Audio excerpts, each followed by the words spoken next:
ദൈവസേനയിലായിരിക്കാൻ ദൈവം സഹായിക്കുന്നതല്ലോ. ഇതിൽ ജോയിൻ ചെയ്തിരിക്കുന്ന എല്ലാ പ്രിയപ്പെട്ടവരെയും കർത്താവായ യേശുക്രിസ്തുവിന്റെ നാമത്തിൽ സ്നേഹവന്ദനം അറിയിക്കുന്നു. ഇന്നത്തെ ക്ലാസ് ഏറ്റവും അനുഗ്രഹമായി തീരുവാൻ നമുക്ക് പ്രാർത്ഥനയോടെ ആയിരിക്കാം. ഇന്ന് നമ്മളോടൊപ്പം വളരെ ആത്മാർത്ഥതയോടെ ക്ലാസ്സിൽ അറ്റൻഡ് ചെയ്യുന്ന പ്രിയ സിസ്റ്റർ അഞ്ജു സാറ, ബൈബിളൊക്കെ വായിക്കുന്ന പ്രിയ സഹോദരി എന്നെ വിളിച്ചിരുന്നു. എൻ്റെ മകന്റെ തൻ്റെ കുഞ്ഞിന് 1.5 വയസ്സുള്ള കുഞ്ഞ് വളരെ ചിക്കൻ ബോക്സിനാൽ ഭാരപ്പെടുന്നു. നമ്മൾ ആദ്യം പ്രാർത്ഥിക്കുന്ന കൂട്ടത്തിൽ ആ വിഷയത്തിന് വേണ്ടി കൂടെ പ്രാർത്ഥിക്കുക. നമുക്ക് ദൈവം ആ പ്രിയ കുഞ്ഞിനെ 1.5 വയസ്സുള്ള താൻ മല്ലപ്പള്ളി തുരുത്തിക്കാട് എന്ന് പറയുന്ന സ്ഥലത്തുള്ള പ്രിയ സഹോദരിയാണ്. വളരെ ആത്മാർത്ഥതയോടെ ദൈവത്തെ സ്നേഹിക്കുകയും ദൈവവചനം പഠിക്കുവാൻ വളരെ ആത്മാർത്ഥമായി ജോയിൻ ചെയ്യുന്ന ആ പ്രിയ സഹോദരിയുടെ 1.5 വയസ്സുള്ള കുഞ്ഞ് ചിക്കൻ ബോക്സിനാൽ ഭാരപ്പെടുന്നു. ദൈവം സഹായിക്കേണ്ടതിനും ഇന്നത്തെ ക്ലാസ് ഏറ്റവും അനുഗ്രഹമായി തീരുവാൻ ദൈവം സഹായിക്കേണ്ടതിനായിട്ട് സ്തോത്രം. നമുക്ക് എല്ലാവർക്കും സ്തോത്രം ചെയ്ത് പ്രാർത്ഥിക്കുമ്പോൾ പ്രൈസ് ദി ലോർഡ്. കാനഡയിൽ നിന്ന് പ്രിയ മിസ്സസ് ഫെർണാണ്ടസ് സിസ്റ്റർ പ്രാർത്ഥിക്കുമോ? കാത്തറിൻ ഫെർണാണ്ടസ് അൺമ്യൂട്ട് ചെയ്തിട്ട് പ്രാർത്ഥിച്ചാൽ. Hallelujah hallelujah. യേശുവിന്റെ മഹത്വം ദൈവമേ സ്തുതിക്കുന്നു അപ്പച്ചാ. ഹല്ലേലൂയ. സ്വർഗ്ഗസ്ഥനായ ഞങ്ങളുടെ പിതാവേ, ഇന്നൊരു പൽക്കാലം കൂടി ദൈവമേ ദൈവസന്നിധിയിൽ ദൈവമക്കളോടും ദേവദാസന്മാരോടും ഒന്നിച്ച് ദൈവമേ ദൈവസന്നിധി ഇരിക്കാൻ തന്ന കൃപയ്ക്കായി സ്തോത്രം ചെയ്യുന്ന അപ്പച്ചാ. ഹല്ലേലൂയ. അഞ്ചു ദിവസത്തോർത്ത് പ്രാർത്ഥിക്കുന്നു ദൈവമേ. ഹല്ലേലൂയ. സഹോദരി ഭാരത്താലാണല്ലോ ആ കുഞ്ഞിന് എത്രയും വേഗം ദൈവമേ പൂർണ്ണ സൗഖ്യവും വിടുതലും കൊടുക്കണമേ എന്ന് പ്രാർത്ഥിക്കുന്നു അപ്പച്ചാ. ഹല്ലേലൂയ. ദൈവമക്കൾ ഒന്നിച്ച് പ്രാർത്ഥിക്കുമ്പോൾ, ഐക്യതയോടുകൂടി സ്നേഹത്തോടുകൂടി പ്രാർത്ഥിക്കുമ്പോൾ ദൈവത്തിന്റെ വലിയൊരു കരുണയും കൃപയും കാണുവാൻ തക്കവണ്ണം, ദൈവസന്നിധിയെ സാക്ഷിയായിരിക്കുവാൻ തക്കവണ്ണം എത്രയും വേഗം ദൈവമേ പൂർണ്ണ സൗഖ്യ ആരോഗ്യം നൽകണമേ എന്ന് പ്രാർത്ഥിക്കുന്നു ദൈവമേ. ഹല്ലേലൂയ. സ്തോത്രം അപ്പച്ചാ. ഹല്ലേലൂയ. ഇന്നത്തെ ഈ പ്രാർത്ഥനയും ദൈവമേ നല്ലൊരു അനുഗ്രഹമായി കടന്നു വന്നതുപോലെ അല്ലാതെ മടങ്ങുമ്പോൾ സന്തോഷത്തോടും സമാധാനത്തോടും കൂടി മടങ്ങുവാൻ തക്കവണ്ണം കടന്നു വന്ന ഓരോരുത്തരെയും ഒരുക്കണമേ എന്ന് പ്രാർത്ഥിക്കുന്നു അപ്പച്ചാ. ഹല്ലേലൂയ. ഞങ്ങളെയും താഴ്ത്തി ഏൽപ്പിക്കുന്നു അപ്പച്ചാ. ഹല്ലേലൂയ. മാനവ മഹത്വം അങ്ങെടുക്കണമേ. സ്വർഗ്ഗസ്ഥനായ പിതാവേ, യേശുവിന്റെ നാമത്തിൽ ഞങ്ങളുടെ പ്രാർത്ഥന കേൾക്കണമേ. ആമേൻ. ദൈവം സഹായിക്കട്ടെ. Thank you Mrs Fernandez. തുടർന്നുള്ള ക്ലാസ് എടുക്കുവാൻ കർത്താവിന്റെ ദാസൻ റവറൻ ഡോക്ടർ ജോർജ് വർഗീസ് ഡാളസിൽ നിന്ന് നമ്മളോടൊപ്പം ജോയിൻ ചെയ്തിട്ടുണ്ട്. സ്തോത്രം. ഇന്ന് രാത്രിയിൽ ഇവാഞ്ചലിസം ആൻഡ് ഡിസിപ്ലിൻഷിപ്പ് എന്നുള്ള വിഷയത്തെ ആസ്പദമാക്കി തുടർമാനമായി വളരെ മനോഹരമായ ക്ലാസ്സുകൾ എടുത്തുകൊണ്ടിരിക്കുകയാണ്. ഇന്ന് രാത്രിയിലും തന്നെ വളരെ ആദരവോടെ സ്നേഹത്തോടെ തുടർന്നുള്ള ക്ലാസ് കണ്ടക്ട് ചെയ്യുവാൻ ക്ഷണിക്കുന്നു. ഒന്ന് അൺമ്യൂട്ട് ചെയ്തേക്കണം സാറേ. ഒന്ന് അൺമ്യൂട്ട് ചെയ്തേക്കണേ പ്ലീസ്.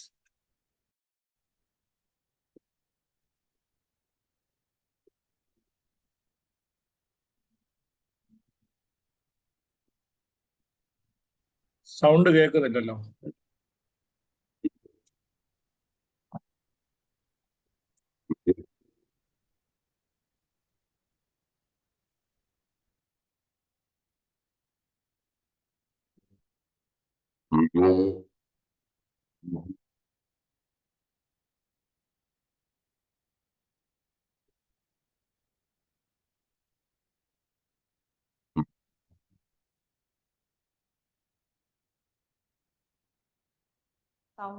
സൗണ്ട് ക്ലിയർ അല്ല.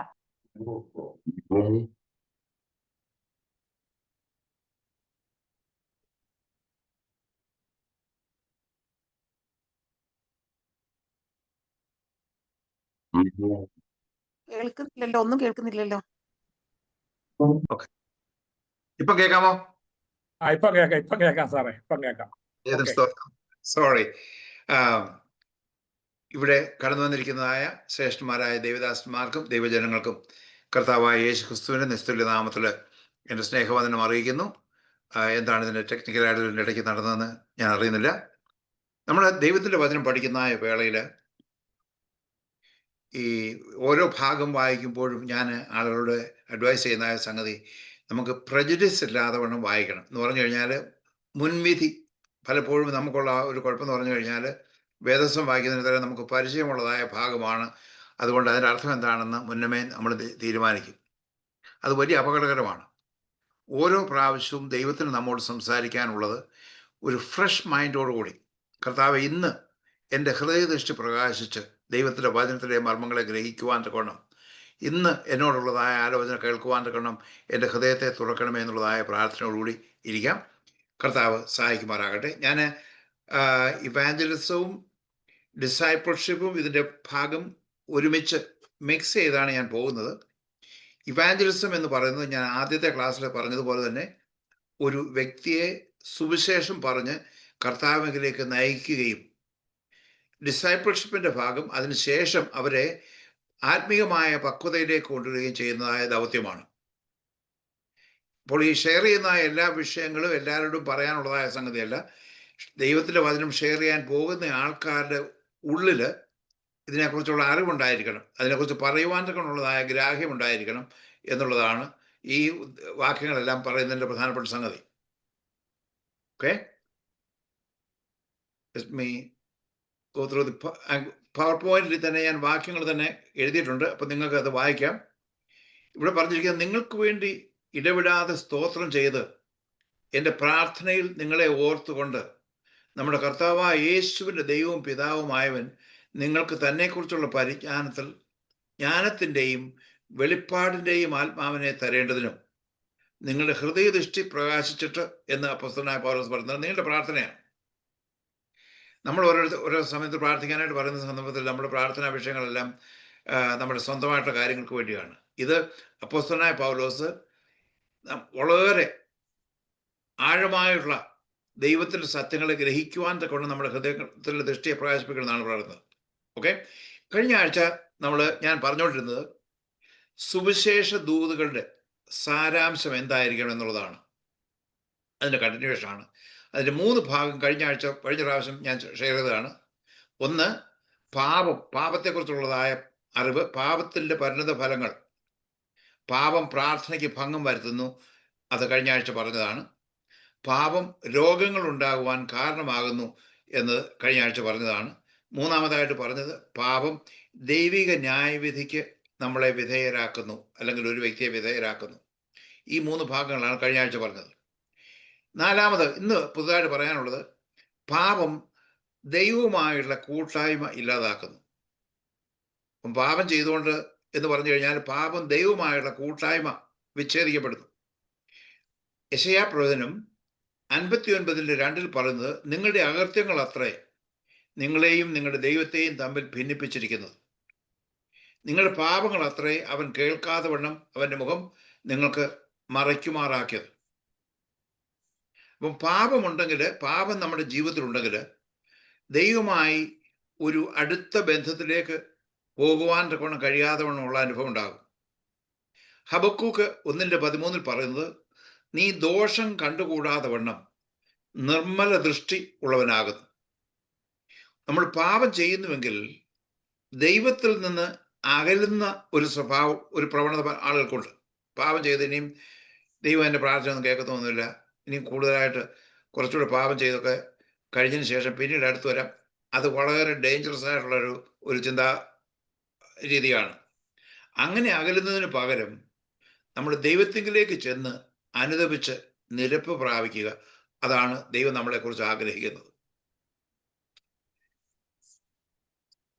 ഉൽപ്പത്തി പുസ്തകം നമുക്കറിയാം, കയീന് കൊലപാതകം ചെയ്ത് സ്വന്തം സഹോദരനെ വധിച്ചു. അതിനു മുമ്പ് ഹവ്വായും ആദിമ പിതാക്കന്മാർ പാപം ചെയ്തു. അവരെ തേടി ദൈവമാണ് അങ്ങോട്ട് എടുത്തു വന്നത്. ആദാമും ഹവ്വായും ഇനിഷ്യേറ്റീവ് എടുത്ത് പോയതല്ല. ദൈവം തന്നെ അവിടെ നേരിട്ട് ഇറങ്ങി വന്ന് ആദാമിനോടും ഹവ്വായോടും സംസാരിക്കുന്നുണ്ട്. കയീനോട് കർത്താവ് തന്നെ അടുത്ത് വന്ന് ചോദിക്കുന്നതായ സന്ദർഭത്തിൽ കയീന് വളരെ ഒരു ഒരു മുശലിച്ച രീതിയിൽ, ഒരു മർക്കടമുഷ്ടി എന്നുള്ള നിലയിൽ, ഞാൻ എൻ്റെ സഹോദരൻ്റെ സൂക്ഷിപ്പുകാരാണോ എന്ന് ചോദിക്കുന്ന ഒരു ചോദ്യം. എന്നാലും ദൈവത്തിൻ്റെ കനിവ് എന്തുമാത്രം ഉള്ളതാണെന്ന് ഓർത്തോണം. നമുക്ക് പാപം ചെയ്യുന്നുവെങ്കിൽ ദൈവത്തിൻ്റെ പരിശുദ്ധാത്മാവ് നമ്മോട് തുടർന്നും വാദിച്ചുകൊണ്ടിരിക്കും. എന്നാൽ അത് കേൾക്കാതെ കൊണ്ട് നമ്മുടെ ഹൃദയം കഠിനമാക്കി കഴിഞ്ഞാൽ ആ ദൈവത്തിൻ്റെ പരിശുദ്ധാത്മാവിൻ്റെ പ്രവർത്തനം കുറയുന്നില്ല. നമ്മുടെ ഹൃദയത്തിൽ ഉള്ളതായ ഹൃദയ കാഠിന്യ നിമിത്തം ദൈവത്തിൻ്റെ ശബ്ദം കേൾക്കാനൊക്കാതെ വണ്ണം ആയിത്തീരും. അതുകൊണ്ട് പാപത്തിൻ്റെതായുള്ള ഒരു പ്രവൃത്തി ചെയ്യുന്നുവെങ്കിൽ നമ്മൾ ദൈവത്തോട് അകലാതെ വണ്ണം, ദൈവത്തിൽ നിന്ന് അകലാതെ വണ്ണം ദൈവത്തിങ്കിലേക്ക് ചെന്ന് അനുദപിച്ച് ദൈവമായി നിരപ്പ് പ്രാപിക്കണം. വേറെ സംഗതി നമുക്ക് അറിയേണ്ടത്, അവിശ്വാസമുള്ളതായ ഹൃദയം. നമ്മൾ ആളുകളുടെ സുവിശേഷം പറയുന്നതായ വേളയിൽ സുവിശേഷം കേൾക്കാൻ കഴിയാതെ വണ്ണം ഇരിക്കുന്നത് അവിശ്വാസമുള്ള ഒരു ഹൃദയം കൊണ്ടാണ്. നമ്മുടെ ജീവിതത്തിൽ ദൈവത്തിൻ്റെ അത്ഭുതങ്ങൾ അനുഭവിക്കാനൊക്കാതെ വണ്ണം ഉള്ളത് അവിശ്വാസമുള്ള ഹൃദയങ്ങൾ കൊണ്ടാണ്. ഇവിടെ മർക്കോസ് 6:5, 5-6 വാക്യങ്ങളിൽ ഏതാനും ചില രോഗികളുടെ മേൽ കൈവച്ച് സൗഖ്യം വരുത്തിയതല്ലാതെ അവിടെ എന്ന് പറഞ്ഞു കഴിഞ്ഞാൽ കർത്താവിൻ്റെ സ്വന്തം നഗരമായ ഹോം ടൗൺ ആയ നസ്രയത്തിലെ കാര്യമാണ് പറയുന്നത്. അവിടെ വീര്യപ്രവൃത്തികളൊന്നും ചെയ്യുവാൻ കഴിഞ്ഞില്ല. അവരുടെ അവിശ്വാസം ഹേതുവായി അവൻ ആശ്ചര്യപ്പെട്ടു. അവൻ ചുറ്റുമുള്ള ഊരുകളിൽ ഉപദേശിച്ച് സഞ്ചരിച്ചു കൊണ്ടിരുന്നു.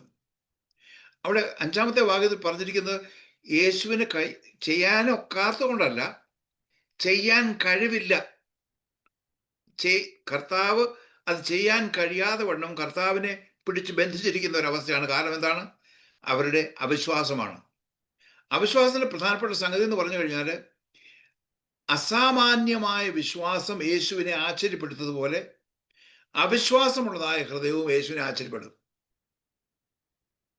യേശുവിനെ അസാധാരണമായുള്ള അവിശ്വാസം അസാധാരണമായുള്ള വിശ്വാസം ആശ്ചര്യപ്പെടുത്തുന്നുണ്ട്. ഒന്ന്, നമുക്കറിയാം, ഒരു സെഞ്ചൂറിയൻ, ശതാധിപൻ, അവന്റെ യേശു അതിശയിച്ചു പോയി. സെറാഫോയിക്കാരത്തെ സ്ത്രീ അവരുടെ വിശ്വാസം കണ്ട് യേശുവിന് ആശ്ചര്യമുണ്ടായി. ഇവിടെ യേശുവിനെ ആശ്ചര്യപ്പെടുത്തിയതായ സംഗതി എന്ന് പറഞ്ഞു കഴിഞ്ഞാൽ അവരുടെ സ്വന്തം നഗരമായ നസ്രയത്തില് അവരുടെ അവിശ്വാസം കണ്ട് യേശുവിന് ആശ്ചര്യമുണ്ടായി. കാര്യം എന്താണെന്നറിയാമോ? അവരുടെ കുഴപ്പമെന്ന് പറഞ്ഞു കഴിഞ്ഞാൽ യേശുവിനെ കുറിച്ചുള്ളതായ പരിചയക്കൂടുതൽ, ഫെമിലിയാരിറ്റി, അൺബിലീഫ് ഓഫ് അക്വൈൻറ്റൻസ് എന്ന് വേണമെങ്കിൽ പറയാം. Unbelief of acquaintance. എന്തോ അൺബിലീഫ് ഓഫ് അക്വൈൻറ്റൻസ് എന്ന് പറഞ്ഞാൽ നമ്മുടെ നാട്ടിലൊരു പഴയ ഒരു പറച്ചിലുണ്ട്, കൊല്ലൻ്റെ ആളെ കിടക്കുന്ന പട്ടിക്ക് തീപ്പൊരിയെ കുറിച്ച് ഭയമില്ല. കാരണം എന്താണെന്നറിയാമോ?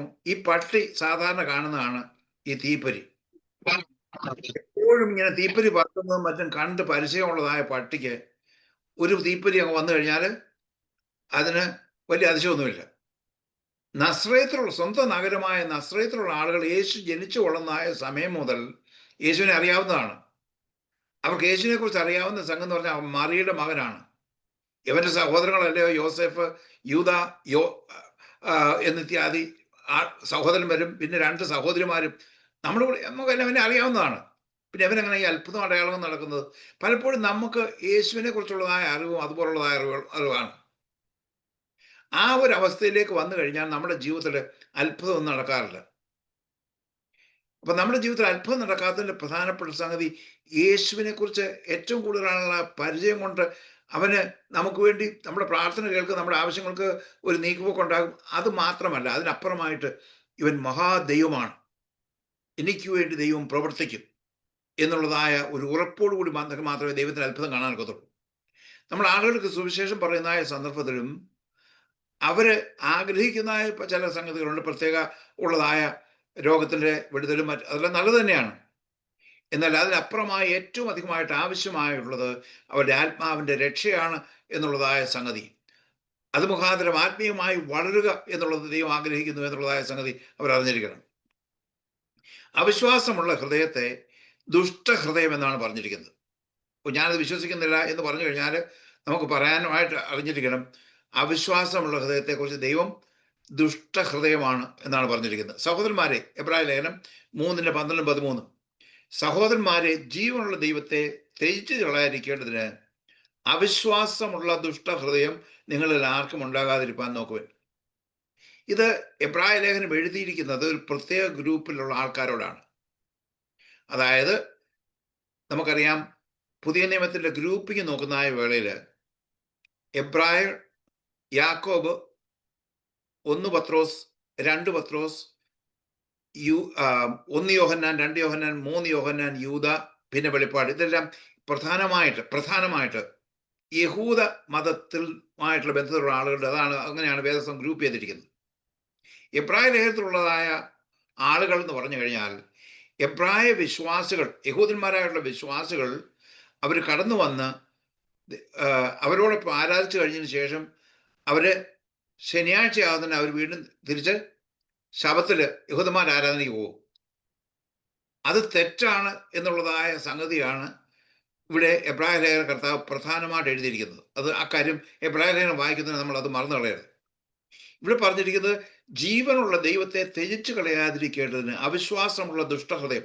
അപ്പൊ അവർ തിരിച്ചു പോകാനുള്ളതിന്റെ പ്രധാനപ്പെട്ട സംഗതി യേശുക്രിസ്തുവിനെ കുറിച്ചും അവന്റെ കാൽവരി കുറിച്ചുള്ള യാഗത്തെക്കുറിച്ചും അവന്റെ പുനരുത്ഥാനത്തെക്കുറിച്ചും എല്ലാം വിശ്വസിക്കാതെ കൊണ്ടുള്ള ദുഷ്ടഹൃദയം അവരിൽ അതുപോലെ അങ്ങനെ ആർക്കും ഉണ്ടാകാതിരിക്കാൻ നോക്കുവിൻ. ഇവിടെ പറഞ്ഞിരിക്കുന്നത് നിങ്ങളിൽ ആരും പാപത്തിന്റെ ചതിയാൽ കഠിനപ്പെടാതിരിക്കേണ്ടതിന് ഇന്ന് എന്ന് പറയുന്നിടത്തോളം നാളോറും അന്യോന്യം പ്രബോധിച്ചുകൊള്ളുവിൻ. അപ്പോൾ ഇങ്ങനെയുള്ളതായ ഒരു അവസ്ഥയ്ക്ക് വേണ്ടി തമ്മിൽ ഉത്തേജനം കൊടുക്കണം, തമ്മിൽ പ്രബോധനം കൊടുക്കണം, തമ്മിൽ എൻകറേജ്മെന്റ് ചെയ്യണം എന്നുള്ളതാണ് അപ്പോസ്തലനായ ഞാൻ വിശ്വസിക്കുന്ന പൗലോസാണ് ലേഖനം എഴുതുന്നതാണ് അപ്പോസ്തലനായ പൗലോസ് പറയുന്നത്. 5ാമത്തെ പോയിന്റ് നമ്മൾ അറിയേണ്ടത് മനഃപൂർവ്വം. ഞാൻ അവിടെ ഉപയോഗിച്ചിരിക്കുന്ന മ്ലേച്ഛതകൾ എന്നാണ്, കാരണം ദൈവത്തിന്റെ ഭാഗത്ത് പറഞ്ഞിരിക്കുന്ന മ്ലേച്ഛതകൾ എന്നാണ്. മ്ലേച്ഛതകളിൽ തുടരുന്നവർക്ക് ദൈവം ഹീന ഹൃദയം കൊടുക്കുന്നു. റെപ്രബേറ്റ് മൈൻഡ് എന്നാണ് ഇംഗ്ലീഷിൽ പറഞ്ഞിരിക്കുന്നത്. ഈ കാലയളവിൽ അനേക ആളുകൾ ഹോമോസെക്ഷുവാലിറ്റി, മറ്റ് ട്രാൻസ്സെക്ഷുവാലിറ്റി, ഇപ്പോൾ പണ്ട് കേട്ടിട്ടില്ലാത്തതായ ഒരുപാട് വൊക്കാബുലറി പുറത്തു വന്നിട്ടുണ്ട്. പാപത്തിന്റെ പുതിയ ഡെഫിനേഷനുകൾ ഉണ്ടാക്കിക്കൊണ്ടിരിക്കുകയാണ്. അതിന്റെ ഡീറ്റെയിൽസിലേക്ക് ഞാൻ പോകുന്നില്ല. വചനത്തിൽ പറഞ്ഞിരിക്കുന്ന ചില കാര്യങ്ങൾ മാത്രം പറയാം. റോമാലേഖനം 1-ാം അധ്യായത്തിന്റെ 24, 26, 28 വാക്യം, 24-ാമത്തെ വാക്യം. അതുകൊണ്ട് അതിന് മുമ്പിലുള്ളതായ ഭാഗം വായിച്ച് സാവകാശം പോലെ വായിച്ചാൽ മതി. ദൈവം അവരെ തങ്ങളുടെ ഹൃദയങ്ങളിലെ മോഹങ്ങളിൽ സ്വന്തം ശരീരങ്ങളെ തമ്മിൽ അപമാനിക്കേണ്ടതിന് അശുദ്ധിയിൽ ഏൽപ്പിച്ചു. കാരണം അവർ സ്വന്തമായിട്ട് തന്നെ ഒരു തീരുമാനമെടുത്ത് ആ ഒരു മ്ലേച്ഛതയിലേക്ക് കടന്നുപോയി. കാരണത്താൽ ദൈവം അവരെ അങ്ങ് അനുവദിച്ചു കൊടുത്തു. നമ്മുടെ നാട്ടില് ഒരു പറച്ചിലുണ്ട്, നമ്മൾ വന്ന വഴിയിൽ അടിച്ചില്ലെങ്കിൽ പോയ വഴിയെ അടിക്കുക എന്ന്. ഏകദേശം അതുപോലെ, അതാണെന്നല്ല പറഞ്ഞിരിക്കുന്നത്, ഏകദേശം അതുപോലെയുള്ളൊരു ചിന്താഗതിയാണ് ദൈവം ഇവിടെ ഉപയോഗിച്ചിരിക്കുന്നത്. ദൈവത്തിന്റെ ആത്മാവ് അവരോട് ഇടപെട്ടിട്ടും അത് ത്യജിച്ചു കളഞ്ഞതിന് ശേഷം സ്വന്തമായിട്ടുള്ള അവിവേകത്തിൽ, സ്വന്തമായുള്ള മ്ലേച്ഛതയിൽ തുള്ളുന്നവർക്ക് അവരെ തമ്മിൽ അപമാനിക്കേണ്ടതിന് അശുദ്ധിയിൽ ഏൽപ്പിച്ചു. 26-ാമത്തെ വാക്യം അവിടെയും പറഞ്ഞിരിക്കുന്നത് അതുകൊണ്ട് ദൈവം അവരെ അപമാന രാഗങ്ങളിൽ ഏൽപ്പിച്ചു. 22-ാമത്തെ വാക്യത്തിൽ ദൈവത്തെ പരിജ്ഞാനത്തിൽ ധരിപ്പാൻ ഇഷ്ടമില്ലാത്തതിനോ തക്കവണ്ണം. അപ്പൊ നേരത്തെ തന്നെ അവരോട് ദൈവത്തിന്റെ ആത്മാവ് ഇടപെട്ടതാണ്. എന്നാൽ ആ ഇടപെടലിനെ അവർ നിരസിച്ചു കളഞ്ഞു. അതുകൊണ്ട് അവരത് മനസ്സിലാകാതെ വണ്ണം ദൈവം അവരെ ഉചിതമല്ലാത്ത ചെയ്യുവാൻ നികൃഷ്ട ബുദ്ധിയിൽ ഏൽപ്പിച്ചു.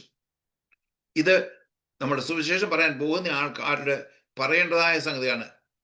നമ്മൾ സുവിശേഷം പറയാൻ പോകുന്നതായ സന്ദർഭത്തിൽ എല്ലാവരും ഒന്നും അത് സ്വീകരിക്കണമെന്ന് നിർബന്ധമൊന്നുമില്ല. എന്നാൽ നമ്മൾ പറയാനുള്ളത് ഒരു സാവകാശമുണ്ടാക്കി പറയുന്നത് നല്ലതാണ്.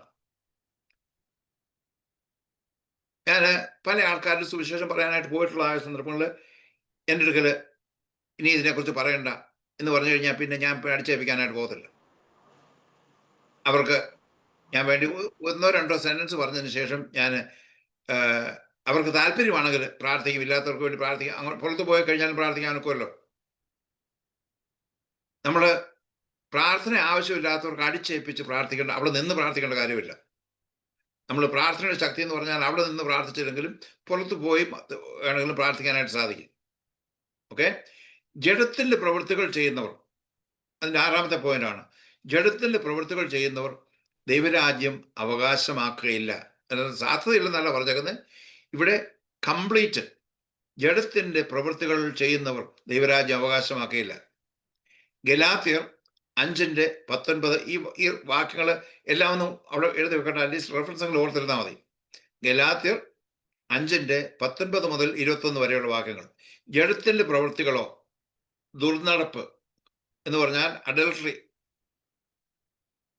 എന്ന് പറഞ്ഞു കഴിഞ്ഞാൽ വിവാഹ ബന്ധത്തിലുള്ളതായ ആളുകൾ ആ ബന്ധം വിട്ടുകളഞ്ഞിട്ട് അവിഹിതമായിട്ടുള്ള ബന്ധത്തിൽ ഏർപ്പെടുന്നതിനാണ് അഡൽട്ടറി എന്ന് പറയുന്നത്. അശുദ്ധി അഥവാ ഫോർണിക്കേഷൻ എന്ന് പറഞ്ഞാൽ വിവാഹ ബന്ധത്തിൽ ഏർപ്പെടാതെ വണ്ണം പരസ്പരമുള്ളതായ അവിഹിത ബന്ധത്തിൽ പെടുന്നതിനാണ് ഈ അശുദ്ധി എന്നുള്ളതായ പദം, അഥവാ ഫോർണിക്കേഷൻ എന്ന് പറഞ്ഞിരിക്കുന്നത്. ദുഷ്കാമം വിഗ്രഹാരാധന, ആഭിചാരം, പക. പകയെന്ന് പറഞ്ഞാൽ ജസ്റ്റ് കോപമല്ല, ഹെയ്റ്റ്രഡ്, കുറച്ചുകൂടെ ഇൻറ്റൻസീവ് ആയിട്ടുള്ള സംഗതിയാണ്. പിണക്കം, ജാരസംഘ, ക്രോധം, ശാഠ്യം, ദ്വന്ദ്വപക്ഷം, ഭിന്നത, അസൂയ, മദ്യപാനം, വെറുക്കൂത്ത് മുതലായവ എന്ന് വെളിവാകുന്നു. ഈ വക പ്രവർത്തിക്കുന്നവർ ദൈവരാജ്യം അവകാശമാക്കാനുള്ളതായ സാധ്യതയില്ലെന്നല്ല അവിടെ പറഞ്ഞിരിക്കുന്നത്. ഈ വക പ്രവർത്തിക്കുന്നവർ ദൈവരാജ്യം അവകാശമാക്കുകയില്ല എന്ന് തറപ്പിച്ച്, എന്ന് ഞാൻ മുമ്പേ പറഞ്ഞതുപോലെ ഇപ്പോഴും നിങ്ങളോട് മുൻപ് കൂട്ടി പറയുന്നു. ഇപ്പം നേരത്തെ തന്നെ അപ്പോസ്തലനായ പൗലോസ് അവർക്ക് ലേഖനം എഴുതിയിട്ടുള്ളതായ സന്ദർഭങ്ങളിൽ, അല്ലെങ്കിൽ അവരോട് പ്രസംഗിച്ചുള്ളതായ സന്ദർഭങ്ങളിൽ ഈ കാര്യം ഓർപ്പിച്ചുള്ളതാണ്. ഇത് ഒന്നുകൂടെ തറപ്പിച്ച് ഉറപ്പിച്ച് പറയുകയാണ്. ഈ വക പ്രവർത്തിക്കുന്നവർ, ഈ മുകളിൽ പറഞ്ഞിരിക്കുന്നതായ 19, 20, 21 വാക്യങ്ങൾ പറഞ്ഞിരിക്കുന്നവർ ദൈവരാജ്യം അവകാശമാക്കുകയില്ല. അപ്പോൾ നമ്മൾ ഈ വക പ്രവർത്തിക്കുന്ന ആളുകളുടെ അടുക്കലാണ് സുവിശേഷം പറയുന്നതെങ്കിൽ അവരോട് ഈ വാക്യങ്ങൾ പറയുന്നതിന് നമ്മൾ മടിയൊന്നും കാണിക്കേണ്ട കാര്യമില്ല. ഓക്കെ, ഇവിടെ കോരിന്ത് ലേഖനത്തിൽ കോരിന്ത് സഭയ്ക്ക് ഉള്ളതായ ചില പ്രശ്നങ്ങൾ ആണ് പറഞ്ഞിരിക്കുന്നത്. 1 കോരിന്ത്യർ 6:9 മുതൽ 11 വരെ സെയിം കാര്യം തന്നെയാണ് ഇവിടെ പറഞ്ഞിരിക്കുന്നത്. അന്യായം ചെയ്യുന്നവർ ദൈവരാജ്യം അവകാശമാക്കുകയില്ല എന്നറിയുന്നില്ലയോ? നിങ്ങളെ തന്നെ വഞ്ചിക്കാതിരിപ്പിൻ. ഇപ്പം നിങ്ങളെ തന്നെ വഞ്ചിക്കാതിരിപ്പിൻ എന്ന് പറഞ്ഞു കഴിഞ്ഞാൽ അകത്ത് ഉള്ള ആളുകൾ കുറച്ചുകൂടെ മൈൽഡായിട്ടുള്ള ആറ്റിറ്റ്യൂഡ് ഇതിനെക്കുറിച്ച് വെച്ച് പുലർത്തുന്ന ആളുകളുണ്ട്. അവർ സ്വയമായി വഞ്ചിക്കുകയാണ്. ദുർനടപ്പുകാർ, വിഗ്രഹാരാധികൾ, വ്യഭിചാരികൾ, സ്വയഭോഗികൾ, അത് വേറൊരു ട്രാൻസ്ലേഷൻ ഞാൻ നോക്കിയ സന്ദർഭത്തിൽ മെയിൽ പ്രോസ്റ്റിറ്റ്യൂട്ട്സ്, ഇതെല്ലാം കോരിന്തിൽ വളരെ ധാരാളമായിട്ട് നടന്നിരുന്നതായ സംഗതിയാണ്. പുരുഷകാമികൾ അല്ലെങ്കിൽ ഹോമസെക്ഷൽസ്, കള്ളന്മാർ, അത്യാഗ്രഹികൾ, മദ്യപന്മാർ, വാവിഷ്ഠാണക്കാർ. ഈ വാവിഷ്ഠാണെന്ന് പറഞ്ഞാൽ പരദൂഷണം പറയുന്ന ആൾക്കാർ, ഫോണൊക്കെ വിളിച്ചിട്ട് അങ്ങോട്ടും ഇങ്ങോട്ടും സഭയിലുള്ള ആൾക്കാരുടെ അടുക്കലോ മറ്റുള്ളവരുടെ അവരുടെ നന്മയുള്ള കാര്യങ്ങളൊന്നും പറയത്തില്ല, ദോഷമായിട്ടുള്ള കാര്യങ്ങൾ എന്തെല്ലാം പറയാനൊക്കെ എന്ന് വെച്ചാൽ അത് പറയും. പിന്നെ ചില ആത്മീയം കൂടുതലുള്ള പെന്തക്കോസ്തുകാരുണ്ട്. പെന്തക്കോസ്തുകാരുടെ കാര്യം പറയുന്നത് നമ്മൾ പെന്തക്കോസ്തുകാരാണ് സാറാണ് ഇത് ചെയ്യുന്നത്. ഇതെല്ലാം നമ്മൾ കേട്ടതാണ്. ഇവർക്ക് വേണ്ടി പ്രാർത്ഥിക്കണം. അത് പരദോഷത്തിന്റെ ഒരു ഭാഗമാണ്. മറ്റുള്ളവരുടെ ഈ ദോഷമായിട്ടുള്ള വശങ്ങളെല്ലാം പറഞ്ഞതിന് ശേഷം അങ്ങോട്ടും ഇങ്ങോട്ടും സ്പ്രെഡ് ചെയ്ത്, കാരണം അത് ദയവ് ചെയ്ത് ആരും പറയരുത്, ഞാൻ പറഞ്ഞാന്ന് പറയല്ലേ, പ്രാർത്ഥിക്കണം. വർഷങ്ങൾക്ക് മുമ്പ് ഞാനൊരു സഭയിൽ ഭാഗമായിരുന്ന സന്ദർഭത്തിൽ അവിടെ ഒരു പ്രാർത്ഥനായോഗം കഴിഞ്ഞതിന് ശേഷം 2ാമത് വേറൊരു പ്രാർത്ഥനായോഗമുണ്ട്. ആ പ്രാർത്ഥനായോഗത്തിൽ കാര്യങ്ങൾ ഷെയർ ചെയ്തതായ വേളയിൽ ആ സഭയുടെ തലപ്പത്തിരിക്കുന്ന ഒരാൾ വേറൊരു നാട്ടിലുള്ള ഏതോ ഒരാളെ കുറിച്ചുള്ളതായ പ്രാർത്ഥിക്കാൻ വേണ്ടിയുള്ള വിഷയങ്ങൾ ഷെയർ ചെയ്യുകയാണ്. ഇതൊരു ട്രെൻഡ് അവിടെ ആയിരുന്ന കാരണത്താൽ ഞാൻ പറഞ്ഞു, ഇത് പ്രാർത്ഥനാ വിഷയമല്ല, ഇത് ഗോസിപ്പിംഗ് ആണ്, പരദൂഷണമാണ്, ഇത് നമുക്ക് വിലക്കപ്പെട്ടിരിക്കുന്നതായ സംഗതിയാണ്. അവർ പറഞ്ഞിരിക്കുന്നതായ സംഗതി ഉണ്ടെങ്കിൽ അവരുടെ പ്രൈവസി കംപ്ലീറ്റ് കീപ്പ് ചെയ്യാതെ വണ്ണം ഒരു കാര്യം അങ്ങോട്ടും ഇങ്ങോട്ടും പറയുവാൻ ദൈവവചനത്തിൽ നമുക്ക് അനുമതി തന്നിട്ടില്ല. അത് നമ്മൾ വളരെ സൂക്ഷിക്കേണ്ടതാണ്. പാസ്റ്റർമാരാണെങ്കിലും അല്ലാത്തവരാണെങ്കിലും വളരെ സൂക്ഷിക്കേണ്ടതാണ്.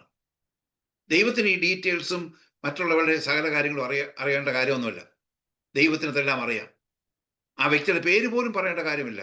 അവരെ അനുമതി തന്നാൽ തന്നെയും പറയരുതാത്തതാണ് ഞാൻ വിശ്വസിക്കുന്നത്.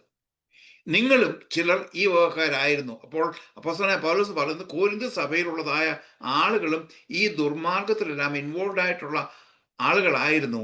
എങ്കിലും, അതാണ് ഇവിടെ പ്രധാനപ്പെട്ട ഭാഗം, എങ്കിലും നിങ്ങൾ യേശുക്രിസ്തുവിന്റെ നാമത്തിലും നമ്മുടെ ദൈവത്തിന്റെ ആത്മാവിനാലും നിങ്ങളെ തന്നെ കഴുകി, എന്ന് പറഞ്ഞാൽ പരിശുദ്ധാത്മാവിന്റെ പ്രവർത്തനത്താൽ യേശുക്രിസ്തുവിന്റെ രക്തത്താലുള്ളതായ കഴുകലും ശുദ്ധീകരണവും നീതീകരണവും പ്രാപിച്ചിരിക്കുന്നു. അത് ആണ് സഭയ്ക്ക് ഉള്ളതായ സംഗതി. സഭയിലുള്ളതായ ആളുകൾ എല്ലാവരും അവർ ശുദ്ധീകരണം പ്രാപിച്ചവരാണ്, കഴുകൽ പ്രാപിച്ചവരാണ്, നീതീകരണം പ്രാപിച്ചവരാണ്. നീതീകരണം എന്താണെന്ന് പിന്നീട് സമയത്ത് ചിന്തിക്കുന്നതായിരിക്കും. അപ്പോൾ സഭയ്ക്കകത്ത് ഉള്ള ആളുകൾക്ക് ഈ ദൈവരാജ്യം അവകാശമാക്കുകയില്ല എന്നുള്ളതായ സംഗതി നമ്മൾ സുവിശേഷം പറയാൻ പോകുന്നതായ വേളയിൽ വളരെ പ്രയോജനമുള്ളതായ ഒരു വേദഭാഗമാണ് 1 കോരിന്ത്യർ 6:9 മുതൽ 11 വരെയുള്ളതായ വാക്യങ്ങൾ. അപ്പോൾ യേശുക്രിസ്തുവിന്റെ രക്തത്താൽ ശുദ്ധീകരിക്കപ്പെടുവാൻ കഴിയാത്ത ഒരു പാപവുമില്ല. ഞാൻ കൂടുതൽ പാപം ചെയ്തു എന്ന് പറയുന്ന ആൾക്കാരോട് പറയണം, യേശുക്രിസ്തുവിന്റെ രക്തമുഖാന്തരം കഴുകലും ശുദ്ധീകരണവും പ്രാപിക്കുവാൻ കഴിയാത്തതായ ഒരൊറ്റ പാപവുമില്ല. അത് നമ്മൾ തറപ്പിച്ച് അറിയേണ്ടതും പറയേണ്ടതുമായ സംഗതിയാണ്. പിന്നീട് ഒരു പ്രധാനപ്പെട്ട മെയിനായിട്ടുള്ള നമ്മുടെ പോയിന്റ് എന്ന് പറഞ്ഞാൽ രക്ഷ യേശുക്രിസ്തുവിൽ കൂടി മാത്രമുള്ളതാണ് എന്നുള്ളതായ സംഗതി നമ്മൾ പറയണം. അവിടെ കൊണ്ട് രക്ഷ, ഇവിടെ കൊണ്ട് ഞാൻ ചിലപ്പോൾ ആൾക്കാർ പറയണം, നീ രക്ഷപ്പെട്ടതായിരിക്കും പക്ഷെ രക്ഷിക്കപ്പെട്ടതല്ല എന്ന് പറയാറുണ്ട്. എന്നാൽ നീ രക്ഷപ്പെട്ടു, പഴയ ചില കാര്യങ്ങളിൽ നിന്ന് നീ രക്ഷപ്പെട്ടു, പക്ഷെ രക്ഷിക്കപ്പെടുക എന്ന് പറഞ്ഞാൽ വീണ്ടും ജന്മം, പുതുജന്മം പ്രാപിക്കുക എന്നുള്ളതാണ്. അതിനെക്കുറിച്ചാണ് നമ്മൾ രക്ഷ എന്ന് പറയുന്നത്. മറ്റൊരുത്തനിലും രക്ഷയില്ല. നമ്മൾ എപ്പോഴും ഓർത്തിരിക്കേണ്ട ഒരു അതിപ്രധാനമായ ഒരു വാക്യമാണിത്. മറ്റൊരുത്തനിലും രക്ഷയില്ല, രക്ഷിക്കപ്പെടുവാൻ ആകാശത്തിന് കീഴിൽ മനുഷ്യരുടെ ഇടയിൽ നൽകപ്പെട്ട മറ്റൊരു നാമവുമില്ല. നമ്മുടെ സുവിശേഷത്തിന്റെ പ്രധാനപ്പെട്ട കാതലായ ഭാഗം ഇതായിരിക്കണം. യേശുക്രിസ്തുവിൽ കൂടെ മാത്രമേ ഉള്ളൂ രക്ഷ. യേശുക്രിസ്തു അല്ലാതെ മറ്റൊരു ഒരുത്തനിലും രക്ഷയില്ല എന്നുള്ളതായ സംഗതി നമ്മൾ പറഞ്ഞിരിക്കണം. അപ്പോസ്തല പ്രവൃത്തികൾ 10:42-43 വാക്യങ്ങളിൽ പറഞ്ഞിരിക്കുന്നത്, ജീവിച്ചിരിക്കുന്നവർക്കും, ഇത് കൊർന്നല്യോസിന്റെ ഭവനത്തിൽ അപ്പോസ്തലനായ പത്രോസിന്റെ പ്രസംഗത്തിന്റെ ഭാഗമാണ്, ജീവിച്ചിരിക്കുന്നവർക്കും മനുഷ്യർക്കും ന്യായാധിപതിയായി ദൈവത്താൽ നിയമിക്കപ്പെട്ടവൻ അവൻ തന്നെ. അവൻ എന്ന് പറഞ്ഞാൽ, ഞാൻ ആ ബ്രാക്കറ്റ് ഇട്ടേക്കുന്നത് എൻ്റെ എഡിറ്റോറിയൽ വർക്കാണ്, യേശുവിനെ കുറിച്ചാണ് പറഞ്ഞിരിക്കുന്നത്, എന്ന് ജനത്തോട് പ്രസംഗിച്ച് സാക്ഷീകരിക്കുവാൻ അവൻ ഞങ്ങളോട് കൽപ്പിച്ചു. അവനിൽ വിശ്വസിക്കുന്ന, യേശുക്രിസ്തുവിൽ വിശ്വസിക്കുന്ന ഏത് വ്യക്തിക്കും അവന്റെ നാമം മൂലം പാപമോചനം ലഭിക്കും എന്ന് സകല പ്രവാചകന്മാരും സാക്ഷ്യം പറയുന്നു. അപ്പൊ നമ്മുടെ സുവിശേഷ ദൂതിന്റെ പ്രധാനപ്പെട്ട സംഗതി യേശുക്രിസ്തു രക്ഷിതാവ് എന്ന് പറയുന്നത് കൂടാതെ തന്നെ യേശുക്രിസ്തുവിൽ കൂടെ മാത്രമേ ഉള്ളൂ രക്ഷ എന്ന് പറയേണ്ടതാണ്.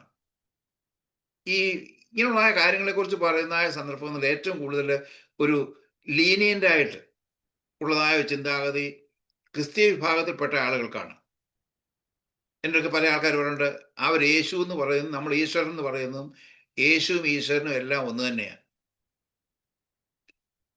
സത്യമാ, നിങ്ങൾ പറഞ്ഞ സത്യമാ എന്ന് പറഞ്ഞ് അംഗീകരിച്ചു കൊടുക്കേണ്ട കാര്യമൊന്നുമില്ല. അൺഫോർച്ചുനേറ്റ്ലി ഇത് നിർഭാഗ്യവശാല് ഇത് ക്രിസ്തീയ വിഭാഗം എന്ന് അഭിമാനിക്കുന്ന ആളുകൾ പറയുന്ന സംഗതിയാണ്. ഏത് വശത്തൂടെ പോയി കഴിഞ്ഞാലും അനേക സ്ഥലത്തൂടെ നദികൾ ഒഴുകി ഒരു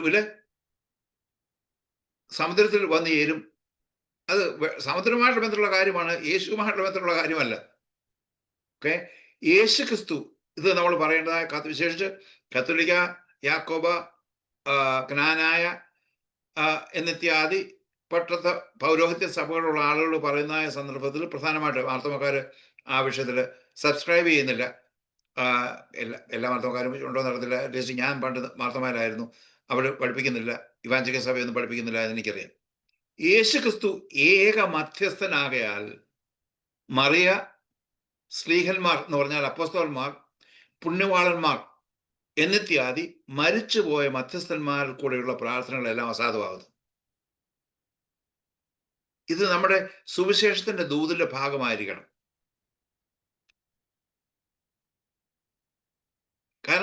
അവർക്ക് ഉള്ളതായ നിലനിൽപ്പെന്ന് പറഞ്ഞു കഴിഞ്ഞാൽ യേശുക്രിസ്തു കൂടെ രക്ഷിക്കപ്പെട്ടില്ലെങ്കിൽ തന്നെയും മരിച്ചു കഴിഞ്ഞതിന് ശേഷം ഇവരിൽ കൂടെ പ്രാർത്ഥിച്ചു കഴിഞ്ഞാൽ രക്ഷയുണ്ടാകും എന്നുള്ളതായ സംഗതിയാണ്.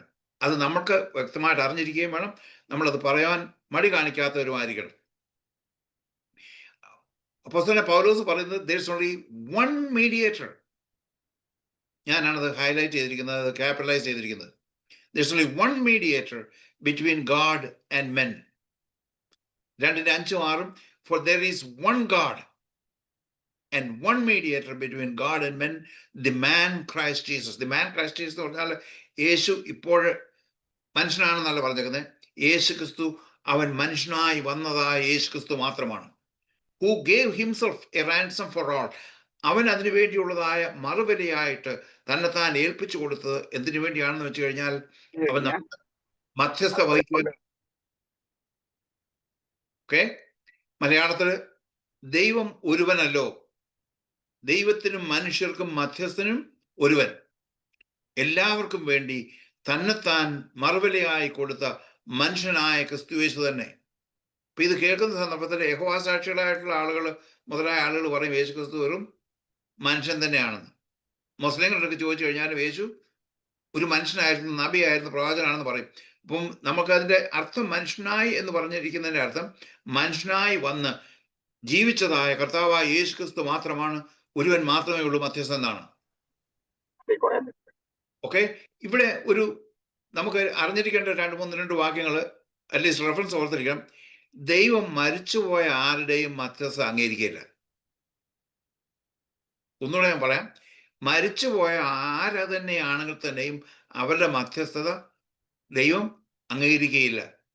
യെഹെസ്കേൽ പ്രവചനം 14-ാം അധ്യായത്തിന്റെ 14-ാമത്തെ വാക്യവും പിന്നെ 20-ാമത്തെ വാക്യവും. 14-ാമത്തെ വാക്യത്തിൽ നിങ്ങൾ വ്യക്തമായിട്ട് എവിടെയെങ്കിലും മധ്യസ്ഥതയെക്കുറിച്ച് പറയാനായിട്ടുള്ള സന്ദർഭത്തിൽ ഈ റെഫറൻസ് ഓർത്തിരിക്കണം. നോഹ, ദാനിയേൽ, ഇയ്യോബ്, ഇത് പഴയ നിയമത്തിലെ ഭക്തശ്രേഷ്ഠന്മാരിൽ പെട്ടതായ 3 പേരാണ്. നോഹ, ദാനിയേൽ, ഇയ്യോബ് എന്നീ 3 പുരുഷന്മാർ അതിലുണ്ടായിരുന്നാലും ഇസ്രായേൽ ജനവുമായിട്ട് ബന്ധമുള്ള കാര്യമാണ്. അവർ തങ്ങളുടെ നീതിയാൽ സ്വന്തം ജീവനെ മാത്രമേ രക്ഷിക്കുകയുള്ളൂ. ഓക്കെ, 20-ാമത്തെ വാക്യവും നോഹയും ദാനിയേലും ഇയ്യോബും അതിലുണ്ടായിരുന്നാലും എന്നാണ് കർത്താവ് സ്വന്തം പേര് തന്നെ പറഞ്ഞ് തറപ്പിച്ച് ഉറപ്പിച്ച് പറയുകയാണ്, എന്നാണ് അവർ പുത്രനെയോ പുത്രിയെയോ രക്ഷിക്കാതെ വേണം തങ്ങളുടെ നീതിയാൽ സ്വന്തം ജീവനെ മാത്രമേ രക്ഷിക്കുകയുള്ളൂ എന്ന് യഹോവയായ കർത്താവ് അരുളി ചെയ്യുന്നു. യഹോവയായ കർത്താവ് തറപ്പിച്ച് പറയുകയാണ്, നോഹയും ദാനിയേലും ഇയ്യോബും അവരുടെ സ്വന്തം മക്കളെ പോലും രക്ഷിക്കാനൊക്കത്തില്ല. പിന്നെ എങ്ങനെയാ മരിച്ചു പോയിട്ടുള്ളതായ പുണ്യവാളന്മാരും മറ്റും മറ്റുള്ള ആളുകൾക്ക് വേണ്ടി പ്രാർത്ഥിക്കുന്നത്? ആ വിഷയത്തെക്കുറിച്ച് തുടർന്ന് നമ്മൾ ഇപ്പോൾ അല്പം കഴിഞ്ഞ ശേഷം അത് ചിന്തിക്കുന്നതായിരിക്കും. മരണാനന്തരം എല്ലാ മധ്യസ്ഥതയും അസാധുവാണ് യേശു കൽപ്പിച്ചു. കത്തോലിക്ക യാക്കോബ സഭകളുടെ ഒരു അടിസ്ഥാന ഭാഗമാണ് അവർ മരണാനന്തരമുള്ളതായ ആളുകൾക്ക് വേണ്ടിയുള്ള പ്രാർത്ഥന. ഒരിക്കൽ ചില വർഷങ്ങൾക്ക് മുമ്പ് ഞാൻ എൻ്റെ വൈഫിൻ്റെ വീട് എറണാകുളത്തിനടുത്ത് ആരക്കുന്ന് എന്ന് പറഞ്ഞ സ്ഥലത്താണ്. അപ്പം ഞങ്ങൾക്ക് പലപ്പോഴും ആളുകൾ ഡ്രൈവേഴ്സ് സമുദായക്കാരുള്ള ആൾക്കാരാണ്. അവിടെ ഉള്ളതായ ഒരു യാക്കോബ പള്ളിയുടെ മുമ്പിൽ ഒരു സൈൻ വെച്ചിരുന്നു. സൈൻ വെച്ചിരുന്നായ സന്ദർഭത്തിൽ എനിക്ക് തോന്നുന്നു, യൂദാ പുണ്യവാളനെ എനിക്ക് വേണ്ടി പ്രാർത്ഥിക്കണേ എന്ന് പറഞ്ഞ് അവിടെ ഒരു സൈന് ആ പള്ളിയുടെ മുമ്പിൽ റോഡ് സൈഡിൽ എല്ലാവരും കാണത്തക്ക നിലയിൽ. അപ്പം ഞാൻ ഡ്രൈവറിലൊക്കെ ചോദിച്ചു, ഈ യൂദാ പുണ്യവാളൻ ആരാ? പറഞ്ഞു എനിക്ക് അറിയത്തില്ല. ഞാൻ പറഞ്ഞു, യൂദാ പുണ്യവാളൻ ഇതിലേക്കൂടെ വരുന്ന ഈ സൈനൊക്കെ വായിക്കാറുണ്ടോ? അങ്ങനെ ആയിരിക്കും വിശ്വാസം. ഞാൻ പറഞ്ഞു, അങ്ങനെ വിശ്വസിക്കുന്നതല്ല, സത്യമാണോ? പലപ്പോഴും ആളുകൾ വിശ്വസിക്കും നമ്മുടെ വിശ്വാസം എന്തെങ്കിലും വിശ്വസിച്ച് കഴിഞ്ഞാൽ അതെല്ലാം സത്യമായിരിക്കുന്നതാണ്. അപ്പൊ യൂദാ പുണ്യവാളനും ഗീവർഗീസ് പുണ്യവാളനും ഇവരെല്ലാം മരിച്ചു കഴിഞ്ഞതിന് ശേഷം പണ്ട് മലയാള മനോരമ പത്രത്തിന് സുഖപ്രസവത്തിന് നന്ദി. അപ്പം ഞാൻ ആൾക്കാരോട് ചോദിച്ചാലുണ്ട്, അവിടെ മനോരമ ആൾക്കാർ അവിടെ ഈ മരിച്ചുപോയ ആൾക്കാർ സബ്സ്ക്രൈബ് ചെയ്യുന്നുണ്ടോ? അവരെങ്ങനെ ഇത് അറിയുന്നേ? പത്രത്തിനകത്ത് പരസ്യം ചെയ്ത് കഴിഞ്ഞാൽ നമ്മൾ ആളുകളെ ചിന്തിക്കാൻ തക്കവണ്ണം പ്രൊവോക്ക് ചെയ്യത്തക്കതായ ചില കാര്യങ്ങളുണ്ടെങ്കിൽ മാത്രമേ നമുക്ക് സംസാരം കണ്ടിന്യൂ ചെയ്യാനൊക്കത്തുള്ളൂ. അവരെ ഇൻസൾട്ട് ചെയ്യാൻ വേണ്ടിയല്ല, നമുക്ക് പറയാനുള്ളതായ ദൂത് പറയുവാനുള്ളതായ ഒരു മുഖാന്തരം ഉണ്ടാക്കുക എന്നുള്ളതാണ് അതിൻ്റെ പ്രധാനപ്പെട്ട സംഗതി. ഇവിടെ ലൂക്കോസിന്റെ സുവിശേഷം 16-ാം അധ്യായത്തിൽ അതിൻ്റെ 19 മുതൽ 31 വരെ എല്ലാം ഇവിടെ വായിക്കുന്നില്ല. 25 മുതലുള്ള വാക്യങ്ങൾ മാത്രമേ വായിക്കുന്നുള്ളൂ. ഇപ്പം അവിടെ ഒരു ഡയലോഗ് നടക്കുകയാണ്. മരിച്ചുപോയ ധനവാനായ വ്യക്തി യാതനാസ്ഥലം എന്ന് പറയുന്ന സ്ഥലത്ത് കിടക്കുകയാണ്. അബ്രഹാം വേറൊരു സെക്ഷനിൽ അവിടെ അബ്രഹാമിന്റെ മടി എന്ന് പറഞ്ഞിരിക്കുന്ന ആ സ്ഥലം അബ്രഹാമിന്റെ മടിയിലല്ല, മാറോട് ആ ഒരു സ്ഥലത്തിന്റെ പേര് അങ്ങനെയാണ്. അവിടെ അബ്രഹാം അവിടുത്തെ ഒരു പ്രധാനപ്പെട്ട വ്യക്തിയാണ്. അവിടെ പറഞ്ഞിരിക്കുന്ന, മകനെ, നിന്റെ ആയുസ്സിൽ നീ നന്മയും ലാസർ ഔവണ്ണം തിന്മയും പ്രാപിച്ചു എന്ന് ഓർക്കുക. ഇപ്പോൾ അവൻ ഇവിടെ ആശ്വസിക്കുന്നു. അവനെന്ന് പറഞ്ഞാൽ ലാസർ, നീയോ എന്ന് പറഞ്ഞാൽ ധനവാനായ വ്യക്തി വേദന അനുഭവിക്കുന്നു. അത്രയുമല്ല, ഞങ്ങൾക്കും നിങ്ങൾക്കും നടുവേ വലിയൊരു പിളർപ്പുണ്ടാക്കിയിരിക്കുന്നു.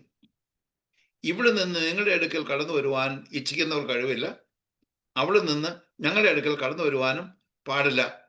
കാരണം അവിടെ മരിച്ചു കഴിഞ്ഞതിന് ശേഷം ഇയാളുടെ സകല സെൻസ് ലെവലും കംപ്ലീറ്റ് ഓപ്പൺ അപ്പ് ചെയ്തു. അവിടെ അതിഭയങ്കരമായ ചൂട്, ദാഹം അതിഭയങ്കരം, അവിടെ വെള്ളം കിട്ടത്തില്ല. ലാസറിനെ അയച്ച് ഒന്ന് തണുപ്പിക്കാൻ വേണ്ടി വിടണേ എന്നാ പറയുന്നത്. ഓക്കെ, 27-ാമത്തെ വാക്യത്തിൽ അതിന് അവൻ എന്ന് പറഞ്ഞാൽ ധനവാനായ മനുഷ്യൻ, എന്നാൽ പിതാവേ, എൻ്റെ അപ്പന്റെ വീട്ടിൽ അയക്കണമേ എന്ന് ഞാൻ അപേക്ഷിക്കുന്നു. എനിക്ക് 5 സഹോദരന്മാരുണ്ട്, അവരും ഈ യാതനാസ്ഥലത്ത് വരാതിരിപ്പാൻ അവൻ അവരോട് സാക്ഷ്യം പറയട്ടെ. ഈ സുവിശേഷീകരണത്തിനുള്ളതായ വലിയ താല്പര്യം ഇയാൾക്കുണ്ടായത് മരിച്ചു കഴിഞ്ഞ് യാതനാസ്ഥലത്ത് ചെന്ന് കഴിഞ്ഞതിന് ശേഷമാണ്. അവിടെ ചെന്ന് കഴിഞ്ഞതിന് ശേഷം എവന്റെ അടുക്കലോ വെള്ളം കൊണ്ടുവരാനായിട്ട് വരാനൊക്കുന്നില്ല. അവിടെ ചെന്ന് യാതനാസ്ഥലത്ത് എൻ്റെ സഹോദരന്മാർ ഇവിടെ വരാതിരിപ്പാൻ അവരെന്താണെന്ന്, അവരുടെ സ്വഭാവം എന്താണെന്ന് എനിക്കറിയാം. എൻ്റെ സ്വഭാവത്തിൻ്റെ കൂട്ട് തന്നെയാണ്. അവരും മരിച്ചു കഴിഞ്ഞാൽ ഇവിടെ വരാനുള്ളതായ സാധ്യതയേ ഉള്ളൂ. അതുകൊണ്ട് ഈ ലാസർ ഉപദേശിയെ അവരുടെ വീട്ടിലേക്ക്, അവൻ്റെ അടുക്കിലേക്ക് ഒന്ന് അയക്കണം. അതാണ് അയാളുടെ കൺസേൺ. അബ്രഹാം പറയുന്നത്, അവർക്ക് മോശയും പ്രവാചകന്മാരും ഉണ്ടല്ലോ എന്ന് പറഞ്ഞാൽ, മോശ മരിച്ചുപോയ പ്രവാചകന്മാരുള്ള, മോശ എഴുതിയതായ പുസ്തകം, പഞ്ചഗ്രന്ഥങ്ങൾ, പ്രവാചകന്മാർ എഴുതിയതായ പുസ്തകങ്ങൾ, അവ പുസ്തകങ്ങളുണ്ടല്ലോ എന്നാണ് പറയുന്നത്. അവരുടെ വാക്ക് അവർ കേൾക്കട്ടെ എന്ന് പറഞ്ഞു. ഇപ്പൊ ഇത് വെച്ചിട്ട് ആൾക്കാർ പറയാറുണ്ട്, മോശയും പ്രവാചകന്മാരും എന്ന് പറഞ്ഞു കഴിഞ്ഞാൽ മോശ അവരോട് സംസാരിക്കും, മോശ മരിച്ച ആളല്ലയോ? ഇല്ല, അതിനെക്കുറിച്ചല്ല മോശയും പ്രവാചകന്മാരും സംസാരിക്കുന്നല്ല പറഞ്ഞേക്കുന്നത്. മോശ എഴുതിയതായ പുസ്തകങ്ങൾ, പഞ്ചഗ്രന്ഥങ്ങൾ, അത് സംസാരിക്കുന്ന പുസ്തകങ്ങളാണ്, ദൈവത്തിന്റെ വചനമാണ്. പ്രവാചകന്മാർ എഴുതിയ പുസ്തകങ്ങളുണ്ട്, അവർ എഴുതിയ പ്രവാചകന്മാർ, ബാക്കിയുള്ള പുസ്തകങ്ങൾക്കെല്ലാം അവർ കോമൺ ആയിട്ട് പറയുന്നൊരു പേരാണ് പ്രവാചകന്മാരുടെ പുസ്തകം എന്ന്. അതിന് അവൻ, അബ്രഹാം പിതാവെ, മരിച്ചവരിൽ നിന്ന് ഒരുത്തൻ എഴുന്നേറ്റ് അവരുടെ അടുക്കൽ ചെന്നുവെങ്കിൽ അവർ മാനസാന്തരപ്പെടും. എന്തൊരു ധൈര്യം, എന്തൊരു ഉറപ്പാണ്, വിശ്വാസത്തിന്റെ കൂടുതലാണെന്ന് തോന്നിപ്പോകും. ഇയാൾ അബ്രഹാം പിതാവിനോട് ന്യായവാദങ്ങൾ ചെയ്യുകയാണ്. അവൻ അവരോട്, അവർ മോശയുടെയും പ്രവാചകന്മാരുടെയും വാക്ക് കേൾക്കാഞ്ഞാൽ മരിച്ചവരിൽ നിന്ന് ഒരുത്തൻ എഴുന്നേറ്റ് ചെന്നാലും വിശ്വസിക്കുകയില്ല എന്ന് പറഞ്ഞു. അപ്പോൾ യേശു പഠിപ്പിച്ചതായത് മറ്റാരും പറഞ്ഞതായിട്ട് ഈ ചുമന്ന രീതിയിൽ ഹൈലൈറ്റ് ചെയ്തിരിക്കുന്ന യേശു പറഞ്ഞ ഭാഗമാണെന്ന് കാണിക്കാൻ വേണ്ടി ഞാനത് ഹൈലൈറ്റ് ചെയ്തെന്ന് മാത്രമേ ഉള്ളൂ. ഇത് മറ്റാരും പറഞ്ഞതല്ല, യേശു തമ്പുരാൻ മാത്രം പറഞ്ഞതാണ്. യേശു തമ്പുരാൻ പറഞ്ഞതിനേക്കാൾ അപ്പുറമായിട്ട് ഏത് സഭയ്ക്കാണ് അധികാരം കൊടുത്തത്? വേറെ മധ്യസ്ഥന്മാർ കൂടെ പ്രാർത്ഥിച്ചാൽ ഒക്കുമെന്ന്? മധ്യസ്ഥന്മാർ പ്രാർത്ഥിക്കാനായിട്ട് ഒക്കത്തില്ല. അതെല്ലാം മാനുഷികമായ നിർമ്മിച്ചതായ, സഭയ്ക്ക് വരുമാനമുണ്ടാക്കാൻ വേണ്ടി ഉണ്ടാക്കിയതായ സംഗതിയാണ്. ഈ പർഗറ്റോറി എന്ന് പറയുന്ന സ്ഥലത്തെക്കുറിച്ച് ഞാനൊരു ചെറിയ ഷോർട്ടായിട്ടൊരു കാര്യം പറഞ്ഞോട്ടെ. പർഗറ്റോറി എന്ന് പറഞ്ഞു കഴിഞ്ഞാൽ പേർജ് ചെയ്യുന്ന ശുദ്ധീകരണ സ്ഥലം എന്നാണ് അവർ പറയുന്നത്. കത്തോലിക്ക സഭയുടെ അടിസ്ഥാനപരമായുള്ള പഠിപ്പേരെന്ന് പറഞ്ഞു കഴിഞ്ഞാൽ, പോപ്പ്, അതുപോലെ രക്തസാക്ഷികളായിട്ട് മരിച്ചുള്ള ആളുകൾ, സ്ലീഹന്മാര്, ഇവര് പർഗറ്റോറിൽ പോകത്തില്ല. ബാക്കിയുള്ള സഭയുടെ ബിഷപ്പന്മാരും കർദിനാളന്മാരും അവരെല്ലാം മരിച്ചാൽ എവിടെ പോകുന്നത്? പർഗറ്റോറിയിലാണ്. അപ്പൊ അവർക്ക് വേണ്ടി അവരോട് പ്രാർത്ഥിച്ചു കഴിഞ്ഞാൽ, സഭയ്ക്ക് പൈസ കൊടുത്ത് അവരോട് പ്രാർത്ഥിച്ചു കഴിഞ്ഞാൽ എത്ര നാൾ പ്രാർത്ഥിച്ചാലെന്ന് അവർ പറയത്തില്ല. അപ്പൊ സഭയ്ക്ക് കണ്ടിന്യൂസ് ആയിട്ട് പൈസ കിട്ടിക്കൊണ്ടിരിക്കണം. അപ്പൊ എത്ര നാൾ പ്രാർത്ഥിച്ചാലും അവര് ഒരു സമയത്ത് അക്കരെ കിടക്കും. ചില ആൾക്കാരെ വിദേശത്ത് കൊണ്ടുപോകാന്ന് പറഞ്ഞ് ബോംബെയിലും മറ്റും കൊണ്ട് താമസിപ്പിച്ചതിന് ശേഷം പൈസ പിടിക്കുമ്പോൾ ആൾക്കാരുടെ കൂട്ടുകാരുടെ ഒരു വഞ്ചനയാണ്. അങ്ങനെയുള്ളതായ പ്രവൃത്തി, പാപമോചനത്തിനുള്ളതായ ചീട്ട് വാങ്ങിക്കാൻ വേണ്ടി അങ്ങനെ ചെയ്യുന്ന ഒരു സംഗതിയാണ് പർഗറ്റോറി എന്ന് പറഞ്ഞു കഴിഞ്ഞാൽ. ദൈവവചനത്തിൽ പറഞ്ഞിരിക്കുന്നതായ സ്ഥലമല്ല. ഒരിക്കൽ മരണവും പിന്നെ ന്യായവിധിയും സർക്കും വിധിച്ചിരിക്കുന്നതാണ് ദൈവത്തിന്റെ വചനത്തിൽ പറഞ്ഞിരിക്കുന്നത്. അപ്പോൾ മരണം കഴിഞ്ഞതിന് ശേഷം പിന്നീട് സകല മനുഷ്യൻ പറഞ്ഞു കഴിഞ്ഞാൽ ഈ രക്ഷിക്കപ്പെടാത്ത ആളുകളെ കുറിച്ചാണ് പറഞ്ഞിരിക്കുന്നത്. അവർക്ക് വെച്ചിരിക്കുന്ന അന്ത്യ ന്യായവിധിയാണ്. അതിൽ നിന്ന് ഒഴിവാകണമെന്നുണ്ടെങ്കിൽ ജീവിച്ചിരിക്കുന്ന കാലയളവിൽ അവർക്ക് യേശുവിനെ വിശ്വസിച്ചെങ്കിൽ മാത്രമേ ഉള്ളൂ. പിന്നീട് നമ്മൾ അറിഞ്ഞിരിക്കേണ്ട വേറൊരു ഭാഗം, മരിച്ചവരുടെ ആത്മാക്കളോട് പ്രാർത്ഥിക്കുന്നത് ദൈവവചനപ്രകാരം നിഷിദ്ധമായിട്ടുള്ളതാണ്. 2 ദിനവൃത്താന്തം 10:13 പറഞ്ഞിരിക്കുന്നത്. അങ്ങനെ അവൻ ശൗൽ രാജാവിന്റെ കാര്യത്തെക്കുറിച്ചാണ് പറഞ്ഞിരിക്കുന്നത്. യഹോവയാൽ ചെയ്ത അതിക്രമം ഹേതുവായും 3 അക്യൂസേഷനാണ് പറഞ്ഞിരിക്കുന്നത്. Excuse me. യഹോവയുടെ വചനം പ്രമാണിക്കായാലും വെളിച്ചപ്പാടത്തിയോട് അപേക്ഷിച്ചതിനാലും മരിക്കേണ്ടി വന്നു. 3 കാരണങ്ങളാണ് പറഞ്ഞിരിക്കുന്നത്. യഹോവയാൽ ചെയ്ത അതിക്രമം ഹേതുവായും, യഹോവയുടെ വചനം പ്രമാണിക്കായാൽ, പിന്നെ ഏറ്റവും ഒടുവിൽ ചെയ്ത സംഗതിയാണ് വെളിച്ചപ്പാടത്തിയോട്. വെളിച്ചപ്പാടത്തി എന്ന് പറഞ്ഞു കഴിഞ്ഞാൽ ഇംഗ്ലീഷിൽ മീഡിയം എന്നാണ് പറഞ്ഞിരിക്കുന്നത്. മീഡിയം എന്ന് പറഞ്ഞു കഴിഞ്ഞാൽ ജീവിച്ചിരിക്കുന്ന ആൾക്കാർക്കും മരിച്ചവരുടെയും ഇടയിൽ മധ്യസ്ഥൽ നിൽക്കുന്ന ഒരു വ്യക്തിയാണ് ഈ മീഡിയം എന്ന് പറഞ്ഞാൽ. ഇത് വിച്ച്ക്രാഫ്റ്റിന്റെ ഒരു ഭാഗമാണ്. ദയവ് ചെയ്ത് ഒരു കാരണവശാലും നിങ്ങളെക്കുറിച്ചുള്ള ആലോചന, നിങ്ങളുടെ ജീവിതത്തിന്റെ ഭാവിയെക്കുറിച്ച് അറിയാൻ വേണ്ടി ഈ വെളിച്ചപ്പാടത്തിയുടെ അടുക്കൽ പോകുന്ന ഒരിക്കൽ പോലും ചെയ്യാൻ പാടില്ല. അത് ദൈവവചനപ്രകാരം നിഷിദ്ധമായിട്ടുള്ള സംഗതിയാണ്. ഓക്കെ. പിന്നീട് അതിന്റെ CF എന്ന് പറഞ്ഞാൽ കമ്പയർ ദി ഫോളോയിങ് എന്നാണ് പറഞ്ഞിരിക്കുന്നത്. CF ഓക്കെ, അതിന്റെ ബ്രാക്കറ്റിൽ ഇട്ടേക്കുന്നത് 1 ശമൂവേൽ 22. അത് പിന്നീട് വായിച്ചാൽ മതി. 7 മുതൽ 15 വരെ. അതിന്റെ ആവർത്തനം 18-ന്റെ 9 മുതൽ 12 വരെയുള്ള വാക്യങ്ങൾ. ഇവിടെ ചെയ്തതെന്ന് പറഞ്ഞു കഴിഞ്ഞാൽ ശൗൽ രാജാവ് ഇൻഡോറിലെ ഈ വിച്ചിന്റെ ഈ മീഡിയത്തിന്റെ അടുക്കൽ ശമൂവേലിനെ കാണാനായിട്ട് ചെന്നു. അവിടെ ചെന്നായ സന്ദർഭത്തിൽ ആണ് ഇവൾക്ക് മനസ്സിലായത് യവൻ മറ്റാരുമല്ല, ഒരു സമയത്ത് ആഭിചാരികളെയും മറ്റും വെളിച്ചപ്പാടത്തികളെയും ആഭിചാരം ചെയ്തുള്ള ആൾക്കാരെ എല്ലാം പുറത്താക്കിയതാണ്. ഇവൻ വന്നു കഴിഞ്ഞ് എന്നെയും കൂടെ നശിപ്പിക്കാൻ വന്നേക്കാണോ ഇല്ലയോ എന്ന് അവൾക്കൊരു ഭയമുണ്ടായി. അവൻ ഗ്യാരണ്ടി കൊടുത്തു, ഇല്ല എനിക്ക് ശൗലിനെ കാണണമെന്ന്. എന്നിട്ട് അവള് എന്തോ മന്ത്രവേദിയൊക്കെ ചെയ്ത് കഴിഞ്ഞതിന് ശേഷം പറഞ്ഞു ഒരാൾ കയറി വരുന്നുവെന്ന്. അത് ശമൂവേലല്ല, ശമൂവേലിന്റെ ഡ്യൂപ്ലിക്കേറ്റ് ആയിട്ട് കൗണ്ടർഫിറ്റ് ആയിട്ടുള്ള ഒരാളാണ് വന്നത്. ദൈവം ഒരിക്കലും സ്വസ്ഥതയിലിരിക്കുന്നതായ ഒരു വ്യക്തിയെ അവിടുന്ന് ഒരു വെളിച്ചപ്പാടത്തിയുടെ പ്രകോപനത്തിന് വിധേയമാക്കി പുറത്തു കൊണ്ടുവരികയില്ല. ഓക്കെ. അത് ഒരു പ്രമുഖനായ ഒരു പ്രാസംഗൻ പറഞ്ഞു, ദൈവം ഒരു എക്സെപ്ഷൻ കൊടുക്കത്തില്ല. ദൈവം ഒരൊറ്റ എക്സെപ്ഷൻ കൊടുത്തില്ല. അവള് കണ്ടത്, ശമൂവേൽ കണ്ടെന്നല്ല പറഞ്ഞിരിക്കുന്നത്, ശൗല് കണ്ടെന്നല്ല പറഞ്ഞിരിക്കുന്നത്. അവള് കണ്ടത് ഒരു കൗണ്ടർഫിറ്റ് വിളിച്ച ദൂതന്റെ ശമൂവേലിന്റെ രൂപത്തിലുള്ളതായ ഒരാൾ കയറി വരുന്ന അവള് കണ്ടതായ കാര്യമാണ്. ശൗല് കണ്ടതേ ഇല്ല. അവൻ പറഞ്ഞായ കാര്യമെല്ലാം ദൈവത്തിന്റെ ആലോചനയാണെന്ന് തോന്നിപ്പോകും. പിശാച് വേണ്ടി വന്നാൽ ദൈവത്തിന്റെ ആലോചനയാണെന്ന് തോന്നത്തക്ക നേരമുള്ള കാര്യവും പറയാനായിട്ട് മടിക്കത്തില്ല. എങ്ങനെയാണെങ്കിലും അവന്റെ ജീവിതത്തിന്റെ അവസാനമായി തീർന്നു. നമ്മുടെ ജീവിതത്തിൽ ഏറ്റവും അധോഗതിയിലേക്ക് വരുന്നതായ സന്ദർഭത്തിൽ ചെയ്യുന്നത് യേശുക്രിസ്തുവിൽ കൂടെ മാത്രം ലഭ്യമാകുന്ന രക്ഷയും യേശുക്രിസ്തുവിൽ നിന്ന് കൂടുതലായ നമ്മുടെ ദൈവാലോചനയും മറുത്തു കളഞ്ഞതിന് ശേഷം പിന്നീട് ആലോചനയ്ക്ക് വേണ്ടി മറ്റുള്ള ആളുകളുടെ, വിശേഷിച്ച് വിഗ്രഹങ്ങളെ ആരാധിക്കുന്ന ആൾക്കാരുടെ, ആഭിചാരം ചെയ്യുന്ന ആളുകളുടെ, മന്ത്രവാദികളുടെ പോകുന്നതാണ്. ഒരിക്കലും ചെയ്യരുത്. അത് നാശത്തിന് കാരണമായ ഉള്ളൂ. ആവർത്തനം 18-ന്റെ 10-ഉം 12-ഉം വാക്യങ്ങൾ പറയുന്നത്, നിന്റെ ദൈവമായ യഹോവ നിനക്ക് തരുന്ന ദേശത്തെത്തിയ ശേഷം അവിടുത്തെ ജാതികളുടെ മ്ലേച്ഛതകൾ, ആഭിചാരവും മറ്റും ജാതികളുടെ മ്ലേച്ഛതകൾ എന്നാണ്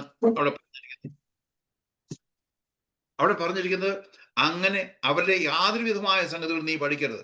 തൻ്റെ മകനെയോ മകളെയോ അഗ്നിപ്രവേശനം ചെയ്യിക്കുന്നവർ, പ്രശ്നക്കാരൻ, മുഹൂർത്തക്കാരൻ, ആഭിചാരകൻ, ക്ഷുദ്രക്കാരൻ, മന്ത്രവാദി, വെളിച്ചപ്പാടൻ അഥവാ മീഡിയം, ലക്ഷണം പറയുന്നവർ, അഞ്ജനക്കാരൻ എന്നിവരുടെ നിങ്ങളുടെ ഇടയിൽ കാണുകയരുത്.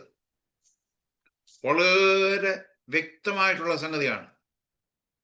അപ്പോൾ ആൾക്കാർ ചോദിക്കും, അപ്പം നമ്മൾ മുഹൂർത്തമൊക്കെ നോക്കുന്നത് തെറ്റാണോ എന്ന് ചോദിക്കാറുണ്ട്.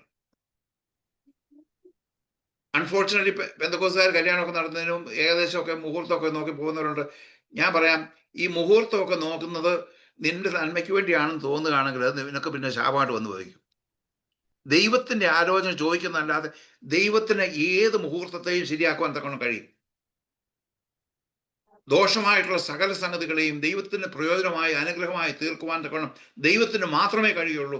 അതുകൊണ്ട് അല്ലാതെ ആഭിചാരികളുടെയും മന്ത്രവാദികളുടെയും കണക്കൂട്ടൽ നോക്കി അതിൻ്റെ പിന്നാലെ പോകുകയരുത്. ഓക്കെ, ഈ കാര്യങ്ങൾ ചെയ്യുന്നവനെല്ലാം യഹോവയ്ക്ക് വെറുപ്പാകുന്നു. ദൈവം വെറുപ്പ് അല്ലെങ്കിൽ ദൈവ അറപ്പ് എന്ന് പറയുന്ന മ്ലേച്ഛതകൾ എന്തുകൊണ്ട് ക്രിസ്ത്യാനികൾ പാലിക്കുന്നു? നമ്മൾക്ക് പാലിക്കുവാൻ തക്കണം പാടില്ല. ഇപ്പൊ സമുദായസ്ഥരായ ആളുകൾക്ക് ഇതൊക്കെ ചെയ്യുന്നത് എനിക്കറിയാം. എനിക്ക് വേണ്ടപ്പെട്ട ഒരാളുടെ വീട്ടിൽ ചെല്ലുന്നതിനെ കാണുന്നുണ്ടെ അവര് ഭയങ്കര എന്നോട് വലിയ കാര്യം. ഒരു യാക്കോബ പള്ളിയിലാണ് പോകുന്നത്. Price the Lord. എനിക്ക് ആ കേൾക്കുന്നുണ്ടെ എനിക്കറിയാം വെറും സോപ്പാണ്, മാനസാന്തരപ്പെട്ടവരെ. ഞാൻ പറഞ്ഞു അവൻ്റെ വീട്ടിൽ ഈ ഹിന്ദുക്കളുടെ ദൈവങ്ങളുടെ ഫോട്ടോ ഉണ്ട്, പുണ്യവാളൻ്റെ ഫോട്ടോ ഉണ്ട്, വന്യമറിയാമൻ്റെ ഫോട്ടോ ഉണ്ട്, യേശുവിൻ്റെ ഫോട്ടോ ഉണ്ട്. ഇതെല്ലാം വെച്ച് എനിക്ക് അല്പം സ്വാധീനമുള്ളൊരു വ്യക്തിയായതുകൊണ്ട് ഞാൻ പറയും, നീ ഗുണപ്പെട്ടവനല്ല. നിന്റെ ഈ പരിപാടി കൊണ്ട് ഞാൻ പറയും നീ ദൈവരാജ്യത്തിൽ കാണുകയില്ല. കാരണം ഇതെല്ലാം വെച്ചുകൊണ്ട് പോകുന്നവരെ ദൈവം അംഗീകരിക്കത്തില്ല. യേശുക്രിസ്തുവിനെ രക്ഷിതാവായി സ്വീകരിച്ചതിന് ശേഷം യേശുക്രിസ്തു മാത്രം ഏക രക്ഷിതാവ്, അവൻ മാത്രം ഏക മധ്യസ്ഥൻ, അവൻ മാത്രം നമ്മുടെ ജീവിതത്തിന് ആധാരമായിരിക്കുന്നത് എന്ന് പറയുകയും വിശ്വസിക്കുകയും ചെയ്യുന്നവരായിരിക്കണം.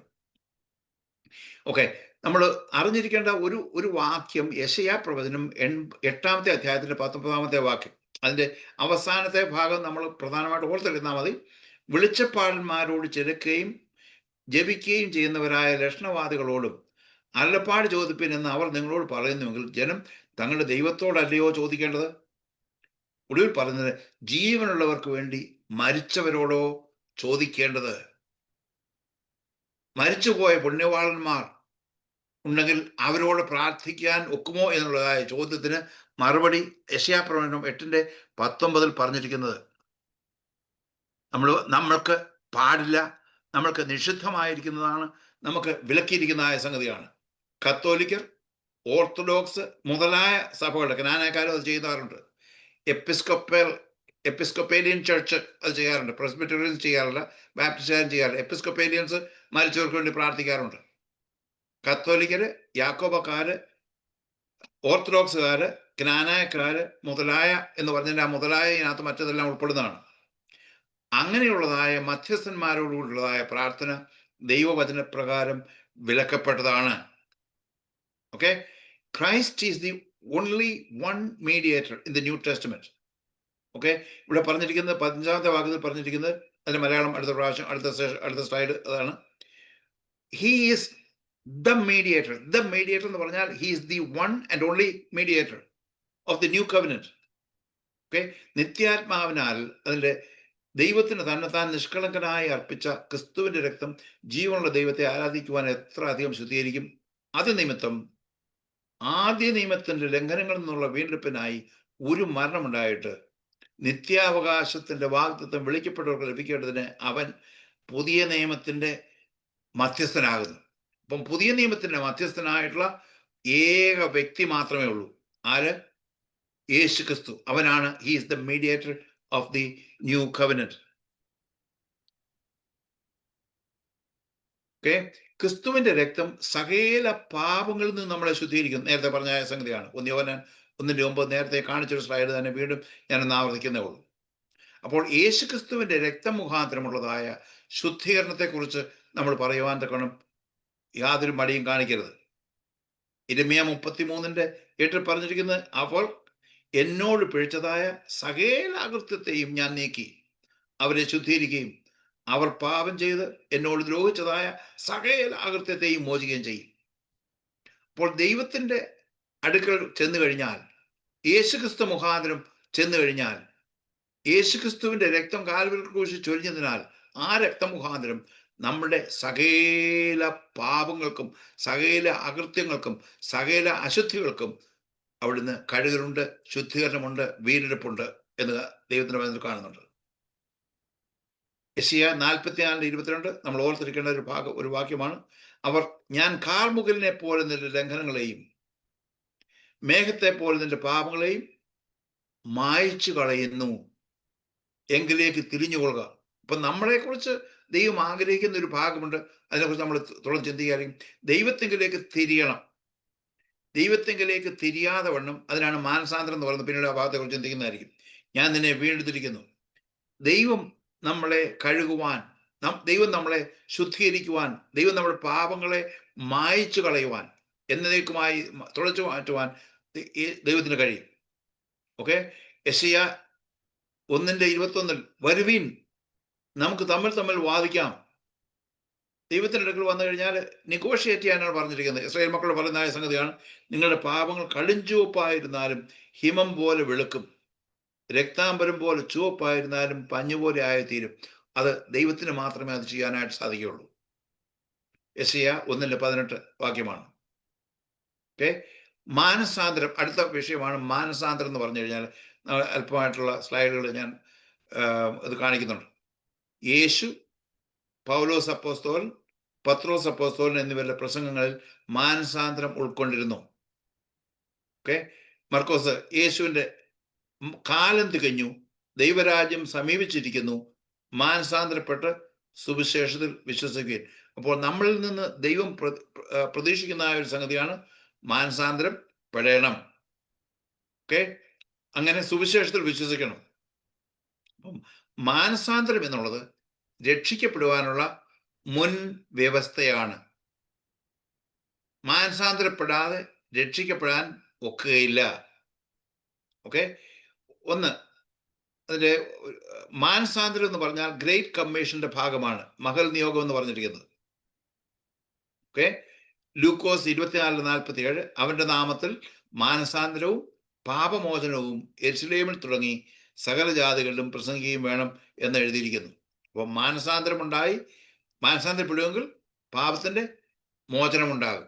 മാനസാന്തരപ്പെടുമെങ്കിൽ പാപത്തിന് മോചനമുണ്ടാകും. മാനസാന്തരപ്പെട്ടില്ലെങ്കിൽ പാപങ്ങൾക്ക് മോചനം ഉണ്ടാവുകയില്ല. ഇതിന്റെ ഗ്രീക്കിൽ മാനസാന്തരത്തിന് ഈ രണ്ട് ഭാഗങ്ങളെല്ലാം നിങ്ങളെ ഓർമ്മയ്ക്കായിട്ട് ഓർത്തിരിക്കണം. രണ്ട് പദപ്രയോഗങ്ങളുണ്ട്, പരസ്പരം ഏകദേശം സിമിലാരിറ്റി ഉള്ളതായ സമാനമായ രണ്ട് പദപ്രയോഗങ്ങളുണ്ട്. അത് നിങ്ങളെ ഗ്രീക്ക് പഠിപ്പിക്കാനുള്ള സമയമല്ല. ഒന്നാമത്തെ പദപ്രയോഗം എന്ന് പറഞ്ഞാൽ മെറ്റാമെലോമായി. അതിൻ്റെ വാക്കിൻ്റെ അർത്ഥം അനുദപിച്ചു എന്നാണ്, മെറ്റാമെലോമായി. രണ്ടാമത്തെ പദപ്രയോഗമാണ് മെറ്റനോയ എന്നുള്ളതായ പദപ്രയോഗം. മെറ്റനോയ എന്നുള്ളതാണ് മാനസാന്തരം എന്ന് വേദപുസ്തക പ്രകാരമുള്ളതായ മാനസാന്തരത്തെക്കുറിച്ച് പറഞ്ഞിരിക്കുന്നത്. മെറ്റമെലോമായി എന്ന പദപ്രയോഗം, അതിൻ്റെ ഉദാഹരണം യൂദയാണ്. ഇസ്കരിയോത്താവ് യൂദ. മത്തായി 27:3, 4, 5 വാക്യങ്ങൾ. മത്തായി 27:3, 4, 5 വാക്യങ്ങൾ. രണ്ടാമത് മെറ്റനോയ എന്ന് പറഞ്ഞിരിക്കുന്നത് കൊരിന്ത് ലേഖനത്തിൽ പറഞ്ഞിട്ടുണ്ട്. ഓക്കെ, പിന്നീട് ഈ ഭാഗം വീണ്ടും ഞാൻ റിപ്പീറ്റ് ചെയ്യുന്നുണ്ട്. ഓക്കെ, ഇസ്കരിയോത്ത യൂദയെ കുറിച്ച് പറയാം. അവനെ ശിക്ഷയ്ക്ക് വിധിച്ചു എന്ന് യൂദ കണ്ട് അനുദപിച്ചു എന്ന് പറഞ്ഞാൽ he felt sorry that he did it. ആ 30 വെള്ളിക്കാശ് മഹാപുരോഹിതന്റെ അടുക്കൽ മടക്കി കൊണ്ടുവന്നു. ഓക്കെ, യേശുവിന്റെ അടുക്കലല്ല കൊണ്ടുവന്ന്, മഹാപുരോഹിതന്റെ അടുക്കൽ കൊണ്ടുവന്ന് മടക്കി കൊണ്ടുവന്നു. അത് നല്ല പ്രവൃത്തിയാണെന്ന് തോന്നി പോയത് മഹാപുരോഹിതന്റെ അടുക്കലാണ്. അവന് ചില കൺഫെഷൻ നടത്തി. ഞാൻ കുറ്റമില്ലാത്ത രക്തത്തെ കാണിച്ചു കൊടുത്തു എന്നതിനാൽ പാപം ചെയ്തു. ഇതെല്ലാം ആളുകൾ ചെയ്യുന്നതായ സംഗതിയാണ്. മാനസാന്തരപ്പെടാൻ നേരത്ത് പറയുന്നതായി ഞാൻ കുറ്റം ഇതെല്ലാം ചെയ്തു, യൂദായും അത് ചെയ്തു എന്ന് പറഞ്ഞു. അത് ഞങ്ങൾക്കെന്തിന്, നീ തന്നെ നോക്കിക്കൊള്ളുക, ഇത് പുരോഹിതന്മാരുടെ അഭിപ്രായമാണ് എന്ന് അവർ പറഞ്ഞു. അവൻ ആ വെള്ളിക്കാശ് മന്ദിരത്തിൽ എറിഞ്ഞ് അതിൻ്റെ അവസാനത്തെ ഭാഗം ചെന്ന് കെട്ടിയാന്ന് ചത്തു കളഞ്ഞു. എൻ്റെ വ്യക്തിപരമായിട്ടുള്ള അഭിപ്രായത്തിൽ ഈ പണികളൊന്നും ചെയ്യാതെ വണ്ണം അവൻ പാപം ചെയ്തത് യേശുവിനോടാണ്. യേശുവിൻ്റെ അടുക്കൽ, ക്രൂശിൻ്റെ അടുക്കൽ നേരിട്ട് ചെന്ന് ഞാൻ ഈ പുരോഹിതന്മാരൊക്കെ പറഞ്ഞ കാര്യങ്ങൾ പറഞ്ഞായിരുന്നെങ്കിൽ യൂദായ്ക്ക് രക്ഷപ്പെടാനൊക്കെ ആയിരുന്നു. അതിന് പകരം അവൻ്റേതായുള്ള പ്രതിവിധി കണ്ടുപിടിച്ചു. ആ പ്രതിവിധി എന്ന് പറഞ്ഞാൽ പോയി കെട്ടിയാന്ന് കത്ത് കളഞ്ഞു. അപ്പോൾ സോറി ഫീലിംഗ് ഉണ്ടാകുന്നത് അനുതാപമല്ല. രണ്ടാമതൊരു വ്യക്തിയെക്കുറിച്ച് അവിടെ പറയുന്നുണ്ട്, ഏശാവ്. ഓക്കെ, ഇവിടെ ഏശാവ് എബ്രായ ലേഖനം 12-ാം അധ്യായത്തിൻ്റെ 16-17 വാക്യങ്ങൾ. ആരും ദുർനടപ്പുകാരനോ ഒരു ഊണിന് ജ്യേഷ്ഠാവകാശം വെച്ചുകളഞ്ഞ ഏശാവിനെ പോലെ അഭക്തനോ ആയി തീരുകയും ചെയ്യാതിരിക്കാൻ കരുതിക്കൊള്ളുവിൻ. അവൻ പിന്നത്തേതിൽ അനുഗ്രഹം ലഭിക്കുവാൻ ഞാൻ 2 പ്രാവശ്യം എഴുതിയതാണ്. അനുഗ്രഹം ലഭിക്കാൻ ആഗ്രഹിച്ച് കണ്ണുനീരോടെ അപേക്ഷിച്ചുവെങ്കിലും മാനസാന്തരത്തിന് ഇടം കണ്ടില്ല എന്ന് നിങ്ങൾ അറിയുന്നുവല്ലോ. ഓക്കെ, അവൻ 17ാമത്തെ വാക്യം ഒന്നുകൂടെ ഞാൻ വായിക്കാം. അതിന് 2ാമത്തെ റെപ്പറ്റേഷൻ അതങ്ങ് ഡിലീറ്റ് ചെയ്ത് കളഞ്ഞാൽ മതി. അവൻ പിന്നത്തേതിൽ അനുഗ്രഹം ലഭിക്കുവാൻ ആഗ്രഹിച്ച് കണ്ണുനീരോടെ അപേക്ഷിച്ചുവെങ്കിലും മാനസാന്തരത്തിന് ഇടം കണ്ടില്ല. അപ്പോൾ ഏശാവിനെ സംബന്ധിച്ചിടത്തോളം അവന്റെ താൽക്കാലികമായ ജഡത്തിന്റെ ആവശ്യങ്ങൾ നിറവേറ്റുക എന്നുള്ളതാണ്. ദൈവം അവന് വേണ്ടി വാഗ്ദത്തം ചെയ്തിട്ടുള്ളതായ ദൈവികമായുള്ള അനുഗ്രഹങ്ങൾ അവൻ നിരാകരിച്ച് കളഞ്ഞ് കേവലം ഒരു മോഴ്സൽ ഓഫ് ഒരു പായസത്തിന് വേണ്ടി അവന് ജ്യേഷ്ഠാവകാശം വിറ്റുകളഞ്ഞു. അതിനെക്കുറിച്ച് വേറൊരു ഭാഗമാണ്, അത് അതിൻ്റെ ഡീറ്റെയിൽസ് എല്ലാത്തിനും ഞാൻ പോകുന്നില്ല. എന്നാൽ അവൻ ദുഃഖിച്ചു, അനുദപിക്കുവാൻ തക്കണം, മാനസാന്തരപ്പെടാൻ തക്കണം അവൻ കഴിഞ്ഞില്ല. ഓക്കെ, മെറ്റാമെലോമായി മാനസാന്തരത്തെ ഇവിടെ പറഞ്ഞിരിക്കുന്നത് 4 പേര്, എല്ലാ ഭാഗവും വായിക്കുന്നില്ല. ഈ മാനസാന്തരപ്പെടാതെ അനുതാപം പ്രകടിപ്പിച്ച് മറ്റു ചിലർ, ഒന്ന് ഫറവോൻ, ഞാൻ പാപം ചെയ്തു, ഞങ്ങളുടെ ജനവും പാപം ചെയ്തു എന്നൊക്കെ പറഞ്ഞ പാർട്ടികളാണ്. അവരാരും മാനസാന്തരപ്പെട്ടിട്ടില്ല. 2 ബിലയാം പ്രവാചകനല്ല, ഒരു ആഭിചാരം ചെയ്ത് നടക്കുന്ന ഒരു വ്യക്തിയാണ്. 3 ആഹാൻ, അവനും ഏറ്റു പറഞ്ഞതാണ് ഞാൻ പാപം ചെയ്തു എന്ന്. 4 ശൗൽ രാജാവ്, അവനും പറഞ്ഞതാണ്. ഇവരാരും മാനസാന്തരം ഉണ്ടായില്ല എന്നാണ് കാണുന്നത്. ഓക്കെ, 2ാമത്തെ പദപ്രയോഗമാണ് മെറ്റനോയ. ആ ഭാഗങ്ങൾ പറഞ്ഞ് ഈ സെഷന് അവസാനിപ്പിക്കണം എന്ന് താല്പര്യപ്പെടുന്നു. ഓക്കെ, അതെല്ലാം പറയാനുള്ള സമയമല്ല. മുടിയനായ പുത്രനാണ് ഇതിന് ഉദാഹരണം. ലൂക്കോസ് 15:17 മുതൽ 22 വരെ വാക്യങ്ങൾ. അപ്പോൾ സുബോധം വന്നിട്ട് അവൻ, എൻ്റെ അപ്പൻ്റെ അടുക്കൽ എത്ര കൂലിക്കാർ ഭക്ഷണം കഴിച്ച് ശേഷിക്കുന്നു, ഞാനോ വിശപ്പുകൊണ്ട് നശിച്ചു പോകുന്നു.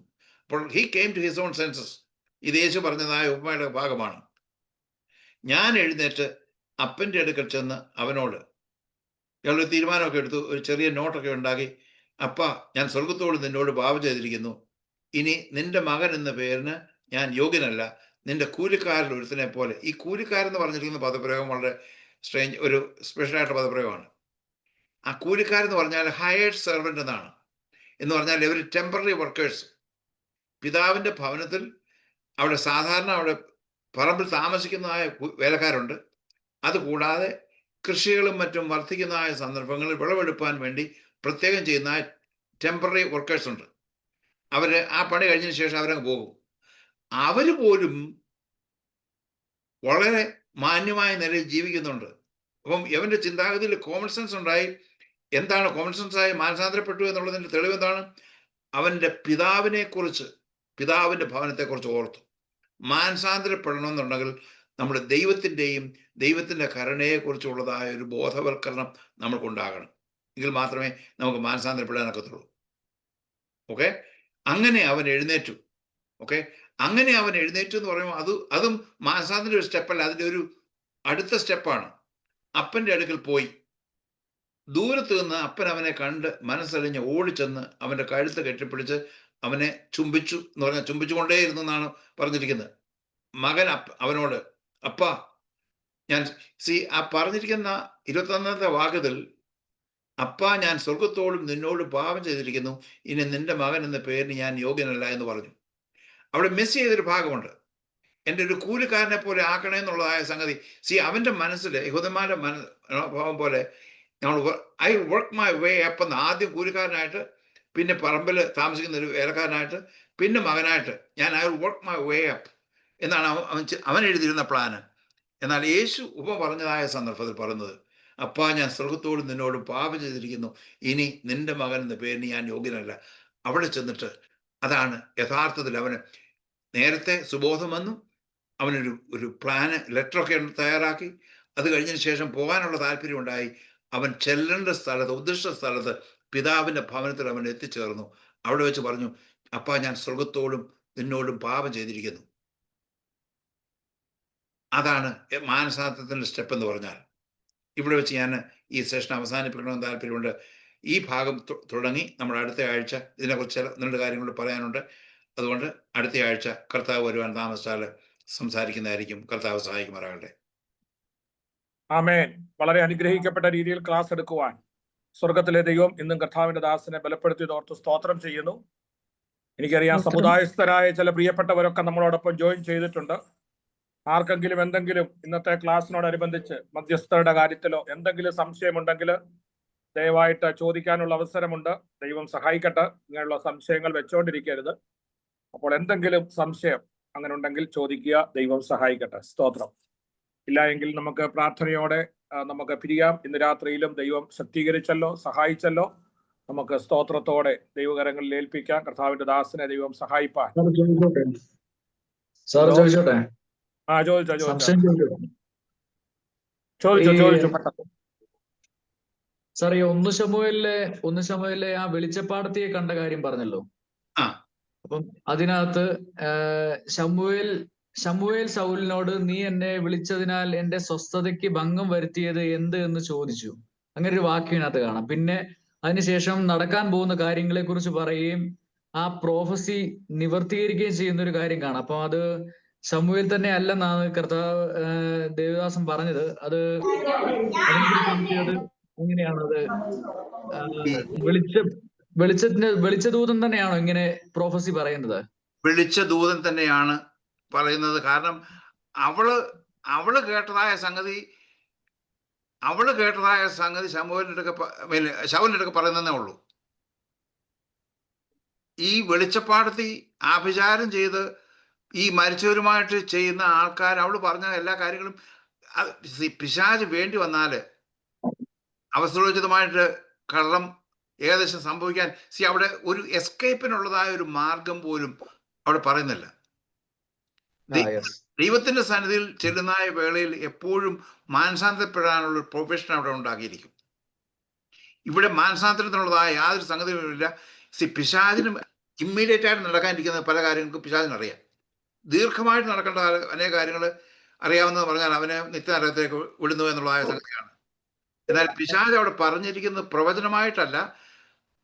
ഇത് ശമൂവേലും മറ്റും നേരത്തെ പറഞ്ഞിരിക്കുന്ന സംഗതികൾ എന്താണെന്ന് പിശാചിന് നേരത്തെ അറിയാവുന്ന സംഗതി. അത് പറഞ്ഞിരിക്കുന്നേ ഉള്ളൂ. ഒരിക്കലും അത് വെളിച്ചദൂതനല്ലാതെ ശമൂവേലല്ല. എന്റെ സ്വസ്ഥതയ്ക്ക് ഭംഗം വരുത്താൻ നേരത്തെ പറഞ്ഞത് ശമൂവേലിനെ ഒരിക്കലും തൻ്റെ സ്വസ്ഥതയിൽ നിന്ന് ഒരു വെളിച്ചപ്പാടത്തിയുടെ അപേക്ഷ പ്രകാരം പുറത്തു കൊണ്ടുവരാൻ ദൈവം അനുവദിക്കുകയില്ല. Clear sir. ഒന്നുകൂടെ ഈ മെറ്റാമെലോമായി എന്ന് പറഞ്ഞെടുത്ത് ആ ഒരു 4 പേരുടെ പേര് പറഞ്ഞല്ലോ, അതൊന്നും കാണിക്കാവോ? അത് എഴുതാൻ വിട്ടുപോയി. ഫറവോൻ, ആഹാബ്, ഫറവോന്,